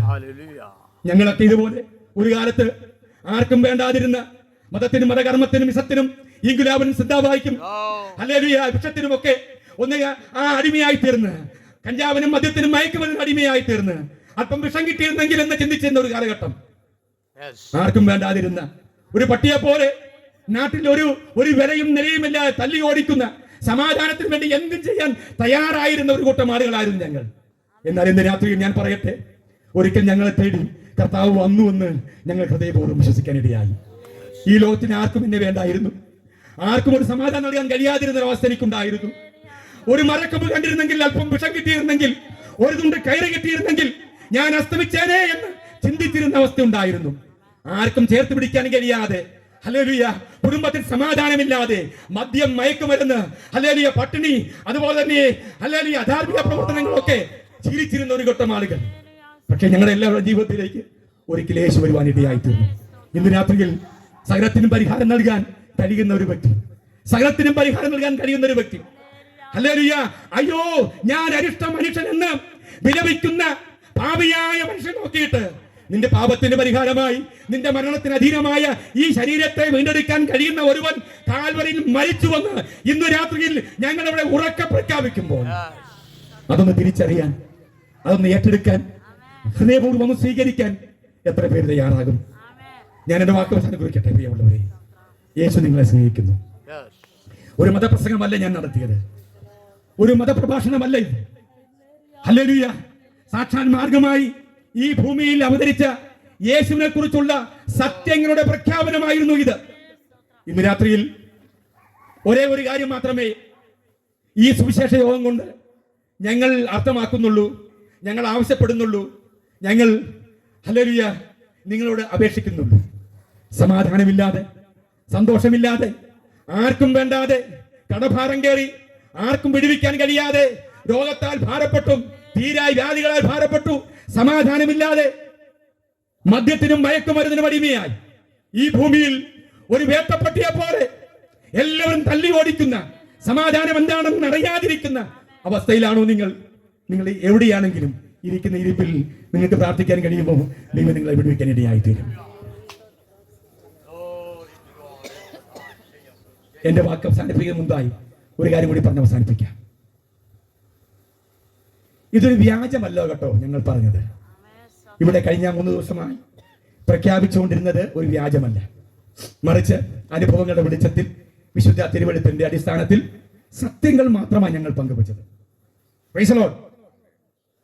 പണ്ട് ഒരു അരയനും അരയത്തയും സന്തോഷത്തോടു കൂടി ജീവിക്കുക. അരയനെന്നും ജോലിക്ക് വേണ്ടി പോകും മറ്റു കൂട്ടുകാരുടെ കൂടെ, അരയത്തി വീട്ടിൽ കാവലിരിക്കും. ഒരു ദിവസം അരയൻ, ഇവർക്ക് മക്കളൊന്നുമില്ല, ജോലിക്ക് പോയി. ഒരു ദിവസം കഴിഞ്ഞു, 2 ദിവസം കഴിഞ്ഞു, 3 ദിവസം കഴിഞ്ഞു, അരയൻ തിരിച്ചു വരുന്നില്ല. എല്ലാ ദിവസവും വൈകുന്നേരം അല്ലെങ്കിൽ പ്രഭാതങ്ങളിൽ ഈ തിരയുന്ന പോലെ അവളവിടെ പോയി ഓരോ ബോട്ടിന്റെയും ഓരോ വള്ളം വരുമ്പോൾ അതിലൊക്കെ എന്റെ അരയനുണ്ടോ, എന്റെ കണവനുണ്ടോ എന്ന് നോക്കി ആകാംക്ഷയോടെ ഇരിക്കും. ദിവസങ്ങൾ പറഞ്ഞു കഴിഞ്ഞിട്ടും അവൻ മടങ്ങി വന്നില്ല. അവരുടെ ഇടയിൽ ഒരു ആചാരമുണ്ട്, വീട്ടിലിരിക്കുന്ന അരയത്തിയുടെ ജീവിതശുദ്ധിക്ക് എന്തെങ്കിലും കേട് സംഭവിച്ചാൽ കടലമ്മ കോപിച്ച് അരയനെ കൊന്നുകളയും. അതുകൊണ്ട് അവൾ ഉള്ളുരുകി പ്രാർത്ഥിച്ചു. ദിവസങ്ങൾ പറഞ്ഞു കഴിഞ്ഞിട്ടും മടങ്ങി വരാതിരുന്നപ്പോൾ ഉള്ളുരുകി പ്രാർത്ഥിച്ചു, എന്റെ കണവൻ മടങ്ങി വരുന്നെങ്കിൽ ഞാൻ അവൻ കൊണ്ടുവരുന്ന ഈ മത്സ്യം മുഴുവൻ സൗജന്യമായി ഈ തുറയിൽ ഞാൻ കൊടുക്കും. ഇല്ല എങ്കിൽ എന്റെ പാതിവൃത്തത്തെ, എന്റെ സ്വഭാവശുദ്ധിയെ ജനങ്ങൾ സംശയിച്ച് എന്നെ തല്ലിക്കൊള്ളട്ടെ, അവൻ തിരിച്ചു വന്നാൽ സൗജന്യമായി ഞാനിവിടെ ഇത് വിതരണം ചെയ്യും. ശ്രദ്ധിച്ച പ്രിയമുള്ളവരെ, ഇന്ന് രാത്രിയിൽ ഞാൻ പറയാൻ പോകുന്ന കാര്യം എല്ലാവരും ശ്രദ്ധിക്കണം. ഈ പ്രാർത്ഥന, ഈ നേർച്ച കഴിഞ്ഞ് ഒരു ദിവസം രാവിലെ നോക്കുമ്പോൾ തന്റെ അരയനും കൂട്ടരും വരുന്ന വള്ളം അവൾ അങ്ങകലേന്ന് കണ്ടു. ഇവൾ ഓടി വീട്ടിലേക്ക് ഓടിയിട്ട് വീട്ടിലെ ഏറ്റവും വലിയ ആ വട്ടി എടുത്തുകൊണ്ട് ആ തീരത്തേക്ക് ഓടി വന്നു. ഈ അവരുടെ കപ്പൽ ഈ വള്ളം വലിച്ചവര് കരക്കായിട്ട് കയറ്റി ഉടനെ അവന്റെ മൂർധാവിൽ തുമ്പിച്ച ശേഷം അവനോട് പറഞ്ഞു, ഞാനൊരു നേർച്ച നടന്നു, എനിക്ക് ഈ വള്ളത്തിൽ അങ്ങയുടെ ഭാഗം മുഴുവൻ തരണം, സൗജന്യമായി തരണം. ഞാനിവിടെ വിതരണം ചെയ്യാൻ പോകുക. കാരണം അങ്ങ് വരാതിരുന്നപ്പോൾ എന്റെ സ്വഭാവത്തെ ജനങ്ങൾ സംശയിക്കുന്നത് കൊണ്ട് അങ്ങേ കടലമ്മ കൊന്നുവന്ന് ജനങ്ങൾ വിശ്വസിക്കാതിരിക്കാൻ വേണ്ടി അങ്ങ് ജീവനോടെ മടങ്ങി വരണമെന്ന് എനിക്ക് ആഗ്രഹമുണ്ടായിരുന്നു. അതുകൊണ്ട് ഞാൻ നേരത്തെ നേർന്നു, അങ്ങ് കൊണ്ടുവരുന്ന ജീവനോടെ വന്നാൽ അങ്ങ് കൊണ്ടുവരുന്ന ഈ മത്സ്യം മുഴുവൻ ഈ തുറയിൽ ഞങ്ങൾ സൗജന്യമായി ഞാൻ കൊടുക്കും. അതുകൊണ്ട് ഈ മത്സ്യം മുഴുവൻ എനിക്ക് വേണം. അദ്ദേഹം പറഞ്ഞു എടുത്തു. അവളാക്ക് വട്ടി നിറച്ച് മത്സ്യം എടുത്തിട്ട് ആ തുറയിൽ അങ്ങോട്ടും ഇങ്ങോട്ടും വിളിച്ചു പറഞ്ഞു, മീനെ മീനെ, നല്ല മീനെ, പച്ചമീനെ, സൗജന്യമാ, വട്ടി കൊണ്ടുവാ, കൊട്ട കൊണ്ടുവാ, ചട്ടി കൊണ്ടുവാ, സൗജന്യമാ, ആർക്കും തരാം, ഇത് സൗജന്യമാ. ആ നാട്ടിൽ അതുവരെയും കേൾക്കാത്ത ഒരു ശബ്ദം കേട്ടപ്പോൾ ജനങ്ങളെല്ലാം തിരിഞ്ഞു നോക്കി. ഇവൾക്ക് എന്താ ഭ്രാന്ത് പിടിച്ചോ? ഇത്രയും വിലയുള്ള മത്സ്യം സൗജന്യമായിട്ടോ? അവൾ പറഞ്ഞു, സംശയിക്കണ്ട, സൗജന്യമാ, മീനെ മീനെ, നല്ല മീനെ, പച്ചമീനെ, സൗജന്യമാ, വട്ടി കൊണ്ടുവാ, കൊട്ട കൊണ്ടുവാ, സൗജന്യമായി എടുത്തോ. എല്ലാവരും സംശയിച്ചു നോക്കി. ഇതിലെന്തോ പിശകുണ്ട്. ഒന്നെങ്കിൽ ഇത്രയും വിലയുള്ള മത്സ്യം കൊടുക്കാൻ ഇവൾക്ക് എന്തെങ്കിലും ഭ്രാന്തായിരിക്കും, ഇല്ല എങ്കിൽ ഇതിൽ മായമുണ്ട്, ഇതിൽ വിഷമുണ്ട്. ശ്രദ്ധിച്ച പ്രിയമുള്ളവരെ, അവൾ പറഞ്ഞില്ല, ഇതെന്റെ പ്രാർത്ഥനയായിരുന്നു, എന്റെ നേർച്ചയായിരുന്നു. എന്റെ കണവൻ മടങ്ങി വരാതിരുന്നപ്പോൾ ഞാൻ കടലമ്മയോട് ഉള്ളുരുകി പ്രാർത്ഥിച്ചതിന്റെ നേർച്ചയുടെ വിളംബരമായത് സൗജന്യമാണ്, നിങ്ങൾക്ക് സ്വീകരിക്കാം. പ്രിയമുള്ളവരെ, അതിനാരും തയ്യാറായില്ല. ഇന്ന് രാത്രി ഞാൻ പറയട്ടെ പ്രിയമുള്ളവരെ, ഈ 3 ദിവസം ഇവിടെ സൗജന്യമായിട്ടാണ് വിളമ്പിയത്. ഇത് മായമില്ല, ഇത് ആരെയും കളിപ്പിക്കുകയല്ല. ഈ പ്രാദേശിക സഭയിലേക്ക് 10 പേരെ ഇവിടുന്ന് പിടിച്ചുകൊണ്ട് പോകാനുള്ള പരിപാടിയല്ല. ശ്രദ്ധിച്ച പ്രിയമുള്ളവരെ, വർഷങ്ങളായി കർത്താവദാസൻ വിവിധ ഇടങ്ങളിൽ യോഗം നടത്തുന്നതിന്റെ അദമ്യമായ ആഗ്രഹം ഒന്നേയുള്ളൂ, സൗജന്യമായി വിളമ്പുന്ന, സൗജന്യമായി വിതരണം ചെയ്യുന്ന ഈ സത്യസുവിശേഷം ചിലർക്കും കൂടി ആവശ്യമുണ്ട് എന്നുള്ള ബോധ്യം ഞങ്ങൾക്കുള്ളതുകൊണ്ട് ഞങ്ങളുടെ തീരുമാനമാണ് ഇവിടെ പ്രഖ്യാപിച്ചത്. ഇത് സൗജന്യമാ, ഇത് വിഷമല്ല, ഇത് സൗജന്യമാ. ഇന്ന് രാത്രിയിൽ എന്റെ വാക്കേട്ട പ്രിയമുള്ളവരെ, മതങ്ങൾ പറഞ്ഞ് കർമ്മങ്ങളും കർമ്മകാണ്ഡങ്ങളും തപങ്ങളും ജപങ്ങളും ഒക്കെ ചെയ്ത് പരാജയപ്പെട്ട് ജീവിതം ഒരു പരാജയമാണ് എന്നാണ് നീ ചിന്തിക്കുന്നെങ്കിൽ, ഇന്ന് രാത്രിയിൽ സൗജന്യമായി മാർഗത്തിന്റെ അവതാര പുരുഷൻ പറയുന്നു, നിങ്ങൾ എവിടെയായിരുന്നെങ്കിലും അവിടെ ഇരുന്നുകൊണ്ട് എവിടെയായിക്കൊള്ളട്ടെ. ഒരു പക്ഷേ ഇന്ന് രാത്രിയിൽ ഈ പന്തലിനുള്ളിൽ അഥവാ ഈ ഗ്രൗണ്ടിനുള്ളിൽ എന്നെ കേൾക്കുന്ന പ്രിയമുള്ളവർ, നിങ്ങളോട് തന്നെയാണ് ദൈവത്തിന്റെ പരിശുദ്ധ ആത്മാവ് സംസാരിച്ചത്. നിങ്ങൾ ആരുമാകാം, നിങ്ങളുടെ വിഷയങ്ങൾ എന്തുമാകാം, നിങ്ങളുടെ സ്വഭാവം എന്തുമാകാം, നിങ്ങളുടെ ജീവിതം എന്തുമാകാം, നിങ്ങൾ ആരുമായിക്കൊള്ളട്ടെ, സൗജന്യമായി വിതരണം ചെയ്യുന്ന ഈ സന്ദേശം ഏറ്റുവാങ്ങാൻ, ഈ സമാധാനത്തിന് സന്ദേശം ഏറ്റുവാങ്ങാൻ എത്ര പേര് തയ്യാറാകും? ജീവിതത്തിൽ ഇതുവരെയും സമാധാനം എന്ന് പറയുന്നത് അനുഭവിക്കാൻ കഴിഞ്ഞിട്ടില്ല എങ്കിൽ ഇന്ന് രാത്രിയിൽ നീ ഇതൊന്നും കൂടി പരീക്ഷിക്കാൻ തയ്യാറാകുമോ? ഒറ്റ കാര്യം മാത്രമേ മാർഗത്തിന്റെ അവതാരകനായിരിക്കുന്ന സാക്ഷാൽ ശ്രീ യേശുക്രിസ്തു അഥവാ വിശുദ്ധ ബൈബിൾ ആവശ്യപ്പെടുന്നുള്ളൂ. ഹൃദയം കൊണ്ട് വിശ്വസിക്കുക, ഞാൻ പാപിയാണെന്ന് സമ്മതിക്കുക. ഹൃദയം കൊണ്ട് വിശ്വസിക്കുക, പാപത്തിന് പരിഹാരമായ ഒരുവൻ കാൽവറിയിൽ എനിക്ക് വേണ്ടി മരിച്ചു. അവന്റെ പാപത്തിന് പരിഹാരമായി മരിച്ചതുകൊണ്ട് എനിക്കും സൗജന്യമായി അത് ആവശ്യമാണ്, ആ രക്ഷ ആവശ്യമാണ്. ഞാൻ വിശ്വസിക്കുന്നുവെന്ന് ഹൃദയപൂർവ്വം പറയാൻ എത്ര പേർ തയ്യാറാകും? അവർക്കാണ് സാക്ഷാൽ സൗജന്യമായ രക്ഷ ലഭിക്കാൻ പോകുന്നത്. എല്ലാ കണ്ണുകളും ഒരു നിമിഷം അടയട്ടെ. ഇന്ന് രാത്രിയിൽ ഇതുവരെയും പറഞ്ഞ ഈ സന്ദേശം ഒരുപക്ഷെ നമ്മുടെ ഒരു ആത്മീയ വർദ്ധനവിന് വേണ്ടിയാണ് ആയിരുന്നില്ല എന്നൊരു പക്ഷെ ചിന്തിക്കരുത്. മറിച്ച് ഇന്ന് രാത്രി ഈ ദേശത്തിന് വേണ്ട ഒരു സന്ദേശമാണ് ദൈവത്തിന്റെ പരിശുദ്ധാത്മാവ് നൽകിയത്. സുവിശേഷം എന്ന് പറയുന്നത് വ്യാജമല്ല, ബൈബിൾ എന്ന് പറയുന്നത് വ്യാജമല്ല, ബൈബിൾ സത്യങ്ങൾ അത് വ്യാജമല്ല, മറിച്ച് ഞങ്ങൾ അനുഭവിക്കുന്ന ഞങ്ങളുടെ അനുഭവമാണ് പ്രിയമുള്ളവരെ. ഇന്ന് രാത്രിയിൽ എത്ര പേർക്ക് അത് ആവശ്യമാണ്? സമാധാനമില്ലാതിരിക്കുന്ന അവസ്ഥ, രോഗമായിരിക്കുന്ന അവസ്ഥ, എല്ലാം തകർന്നു പോയ അവസ്ഥ, എല്ലാം നഷ്ടപ്പെട്ടു പോയ അവസ്ഥ. ഇനി ഞാൻ എന്ത് ചെയ്യുമെന്ന് ചിന്തിച്ചിരിക്കുന്ന ഒരവസ്ഥ. ഇന്ന് രാത്രിയിൽ പറയട്ടെ പ്രിയമുള്ളവരെ, നിങ്ങൾക്ക് വേണ്ടിയാണ് കാൽവറിയിൽ കർത്താവ് മരിച്ചുവെന്ന് ഹൃദയപൂർവ്വം എത്ര പേർക്ക് വിശ്വസിക്കാൻ കഴിയും? യെസ്, നിങ്ങൾ ഇരിക്കുന്ന ഇരിപ്പിടങ്ങളിൽ ഇരുന്നു കൊണ്ട് നിങ്ങളുടെ വലതുകരം നിങ്ങളുടെ മാറോടൊന്ന് ചേർത്ത് പിടിച്ചിട്ട് പറയാൻ കഴിയുമോ, കർത്താവ് ഞാനൊരു പാപിയായ മനുഷ്യനാണ്. മതങ്ങൾ പറഞ്ഞില്ലേ പാപത്തെക്കുറിച്ച്? ഹല്ലേലൂയ. ലോകം മുഴുവൻ വിധി എഴുതി ഞാനൊരു പാപിയാണ്. യെസ്, ഞാനൊരു പാപി തന്നെയാണ്. ആർക്കും എന്നെ വേണ്ട. യെസ്, ഞാനൊരു പാപി തന്നെയാണ് എന്ന് എത്ര പേർക്ക് പറയാൻ കഴിയും? നിങ്ങളുടെ വലതുകരം ഹൃദയത്തോട് ചേർത്ത് പിടിച്ച് പറ, കർത്താവ് ഞാനൊരു പാപിയായ മനുഷ്യനാണ്, പാപിയായ വ്യക്തിയാണ്. സമാധാനം എന്താണെന്ന് എന്റെ കുടുംബം പറഞ്ഞിട്ട് ഞാൻ അറിഞ്ഞിട്ടില്ല. ഇന്ന് രാത്രിയിൽ ഒരു സമാധാനത്തിന് വേണ്ടി ഞാൻ ആഗ്രഹിക്കുന്നു.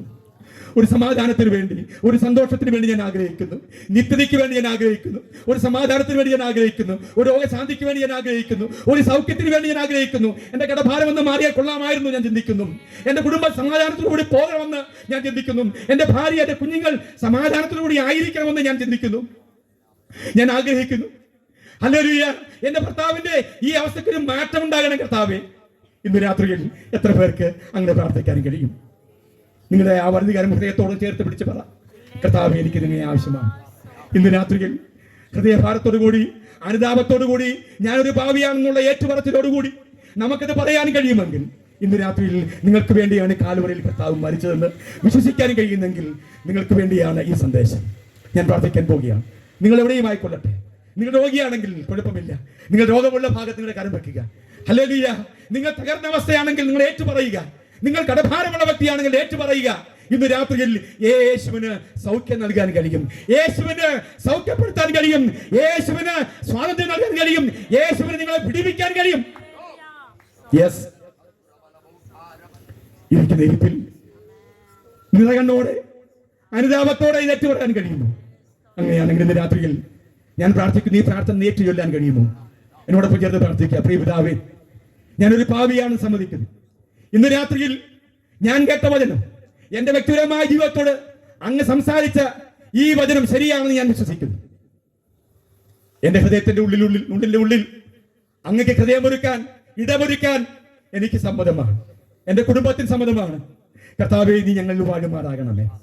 ഇനിയുള്ള നാളുകളിൽ അങ്ങയുടെ വകയായി ജീവിക്കുവാൻ നീ ഞങ്ങളെ സഹായിക്കുമാറാകണമേ. ഹല്ലേലൂയ. യെസ്, ഇന്ന് രാത്രി നിങ്ങൾ രോഗിയാണെങ്കിൽ ഞാൻ പ്രാർത്ഥിക്കുന്ന സമയത്ത് ദൈവത്തിന്റെ പരിശുദ്ധാത്മാവ് നിങ്ങളുടെ മേൽ സൗഖ്യമായി പരിണമിക്കട്ടെ. ഇവിടെ ഇരിക്കുന്ന വ്യക്തികൾ ആരെങ്കിലും ഏതെങ്കിലും വിഷയത്താൽ മാനസികമായി, ശാരീരികമായി, വൈകാരികമായി, ശാരീരികമായി രോഗത്താൽ ഭാരപ്പെടുന്ന വ്യക്തിയാണെങ്കിൽ ഇന്ന് രാത്രിയിൽ പറ, കർത്താവേ എനിക്ക് സൗഖ്യം ആവശ്യമാണ്. പിതാവേ, ഞങ്ങൾ പ്രാർത്ഥിക്കുമ്പോൾ രോഗത്താൽ ഭാരപ്പെടുന്നവർ, മാനസികമായി തകർന്നവർ, സമാധാനമില്ലാതിരിക്കുന്ന അവസ്ഥയിലായിരിക്കുന്ന പ്രിയമുള്ളവർ, കർത്താവേ അവർക്ക് സൗഖ്യം നൽകുമാറാകണം. യേശുവിന്റെ അധികാരമുള്ള നാമത്തിൽ ഇവിടെ വിട്ടു പോകുമ്പോൾ പൂർണ്ണ സൗഖ്യമുള്ളവരായി മടങ്ങുവാനിടയാകട്ടെ. ഇന്ന് രാത്രിയിൽ സമൃദ്ധിയായി ഞങ്ങളെ അങ്ങ് അനുഗ്രഹിച്ചനായി സ്തോത്രം, യേശു നാമത്തിൽ തന്നെ. പ്രിയമുള്ളവരെ, ഇവിടെ ഇതുവരെയും പ്രസ്താവിച്ച വചനങ്ങളൊന്നും പാടല്ല, ഇത് പൊളിയല്ല, ഇത് വ്യാജമല്ല, ഇത് വിഷമല്ല, മറിച്ച് ഇത് സൗഖ്യം നൽകുന്നതാണ്, സമാധാനം നൽകുന്നതാണ്, രക്ഷ നൽകുന്നതാണ്, നിങ്ങൾക്ക് വിടുതൽ നൽകുന്നതാണ്. ഈ വചനങ്ങൾ ദൈവം നമ്മെ സഹായിക്കട്ടെ. എന്നെ ഇതുവരെയും ക്ഷമയോടുകൂടി പ്രാർത്ഥനയോട് കേട്ടിരുന്ന എല്ലാ പ്രിയമുള്ളവരും, പ്രത്യേകിച്ച് ഈ ചുറ്റുപാടുമുള്ള എല്ലാ അയൽഭവനങ്ങൾ, എൻ്റെ ശബ്ദം ശ്രമിച്ച എല്ലാ പ്രിയമുള്ളവർ, എന്നെ ക്ഷണിച്ച കർത്താവദാസനും മറ്റെല്ലാവർക്കും നന്ദിയും കടപ്പാടും രേഖപ്പെടുത്തുന്നു. നിങ്ങൾ നമ്മെ സഹായിക്കുമാറാകട്ടെ. ആമേൻ. കേട്ടതായ തിരുവചനത്തിന് മുൻപാകെ എല്ലാവർക്കും ഒരു നിമിഷം കണ്ണുകളെ അടയ്ക്കാം, പ്രാർത്ഥിക്കാം. ഈ മഹായോഗത്തിന്റെ കടിശി രാത്രികാലം ശാന്തതയോടെ അനുഗ്രഹിക്കപ്പെടുന്നതായ നിലകളിൽ ദൈവത്തിന്റെ മാറ്റമില്ലാത്തതായിരിക്കുന്ന സന്ദേശം ഒരു പ്രാവശ്യം കൂടി സർവശക്തനായ ദൈവം നമ്മുടെ മധ്യത്തിൽ, നമ്മുടെ ദേശത്ത് ചുറ്റുപാടുമുള്ളതായിരിക്കുന്ന ഭവനങ്ങളിൽ കേൾപ്പിപ്പാൻ ദൈവത്തിന് കരുണ തോന്നിയല്ലോ. ഈ ആണ്ടിന്റെ പ്രാരംഭ ആഴ്ചയിൽ, പ്രാരംഭ ദിവസങ്ങളിൽ കർത്താവിനെ ഉയർത്തുവാൻ ദൈവസഭയെ ദൈവമോട് നെടിയാക്കി. അവസാന നിമിഷം നമ്മൾ കേട്ടത്, അയ്യോ ഞങ്ങൾ അരിഷ്ട മനുഷ്യർ, ഈ അരിഷ്ട മരണത്തിന് അധീനമായ ശരീരത്തിൽ നിന്നും ഞങ്ങളെ ആർ വിടുവിക്കും? Praise the lord. മരണമുള്ളതായിരിക്കുന്ന നിത്യമരണമുള്ളതായിരിക്കുന്നതായ രോഗമുള്ളതായിരിക്കുന്നതായ ഈ ശരീരത്തിൽ നിന്ന് വിടുവിപ്പാൻ വേണ്ടി പ്രാർത്ഥന കേട്ട സാക്ഷാൽ ദൈവം തന്നെ ഈ ഭൂമിയിൽ ദൈവപുത്രനായി ഇറങ്ങി വരുവാനിടയായി മനുഷ്യനായ നിനക്ക് വേണ്ടി എനിക്ക് വേണ്ടി മനുഷ്യപുത്രനായി കാൽവരി ക്രൂശിൽ മരിച്ചടക്കപ്പെട്ട് ഉയർത്തെന്നിട്ട് സ്വർഗാരോഹണം ചെയ്ത് ഞാൻ പോയതുപോലെ തന്നെ വീണ്ടും വരുവാൻ പോകുകയാണ്. തന്റെ വിശുദ്ധന്മാരെ ചേർക്കുവാൻ വേണ്ടി വീണ്ടും മടങ്ങി വരുന്നവനായ കർത്താവായ യേശു ക്രിസ്തുവിനെ ആരെങ്കിലും ഹൃദയത്തിൽ സ്വീകരിച്ചിട്ടില്ല എങ്കിൽ, യേശുവേ ഞാൻ പാപിയായ ഒരു മനുഷ്യനാണ്, എനിക്ക് പാത കാട്ടുവാൻ വേണ്ടി പാരിതിൽ ഇറങ്ങി മരിച്ചടക്കപ്പെട്ട് ഉയർത്തെന്നിട്ട് സ്വർഗാരോഹണം ചെയ്തതായ കർത്താവ് തന്റെ വിശുദ്ധന്മാരെ ചേർക്കുവാൻ വീണ്ടും മടങ്ങി വരുവാൻ പോകുകയാണ്. അങ്ങേ എന്റെ രക്ഷകനായി, എന്റെ വീണ്ടെടുപ്പുകാരനായി, എന്റെ ദൈവമായി ഇന്ന് രാത്രികാലം ഞാൻ എന്റെ ഹൃദയത്തിൽ സ്വീകരിക്കുന്നു. എത്ര പേരുണ്ട് ഈ ആണ്ടിന്റെ പ്രാരംഭം മുതൽ അവസാന നിമിഷം വരെ മരണത്തിന്റെ കരാളകസ്തകരങ്ങൾ നിന്നെ കരേറി പിടിക്കാതെ മാരക രോഗങ്ങളിലേക്ക് മാറ്റാതെ ഹല്ലേലൂയ യേശുവിനെ രക്ഷിതാവായി സ്വീകരിച്ച് നിത്യജീവന്റെ അവകാശിയായി തീരുവാൻ ദൈവം നമ്മെ ഇടയാക്കട്ടെ. ഹല്ലേലൂയ. തന്റെ ദാസനെ ശുശ്രൂഷയും കുടുംബത്തെയും എല്ലാം ദൈവം അനുഗ്രഹിക്കട്ടെ. ഒരു നിമിഷം നമുക്ക് എല്ലാവർക്കും കണ്ണുകളടയ്ക്കാം, പ്രാർത്ഥിക്കാം.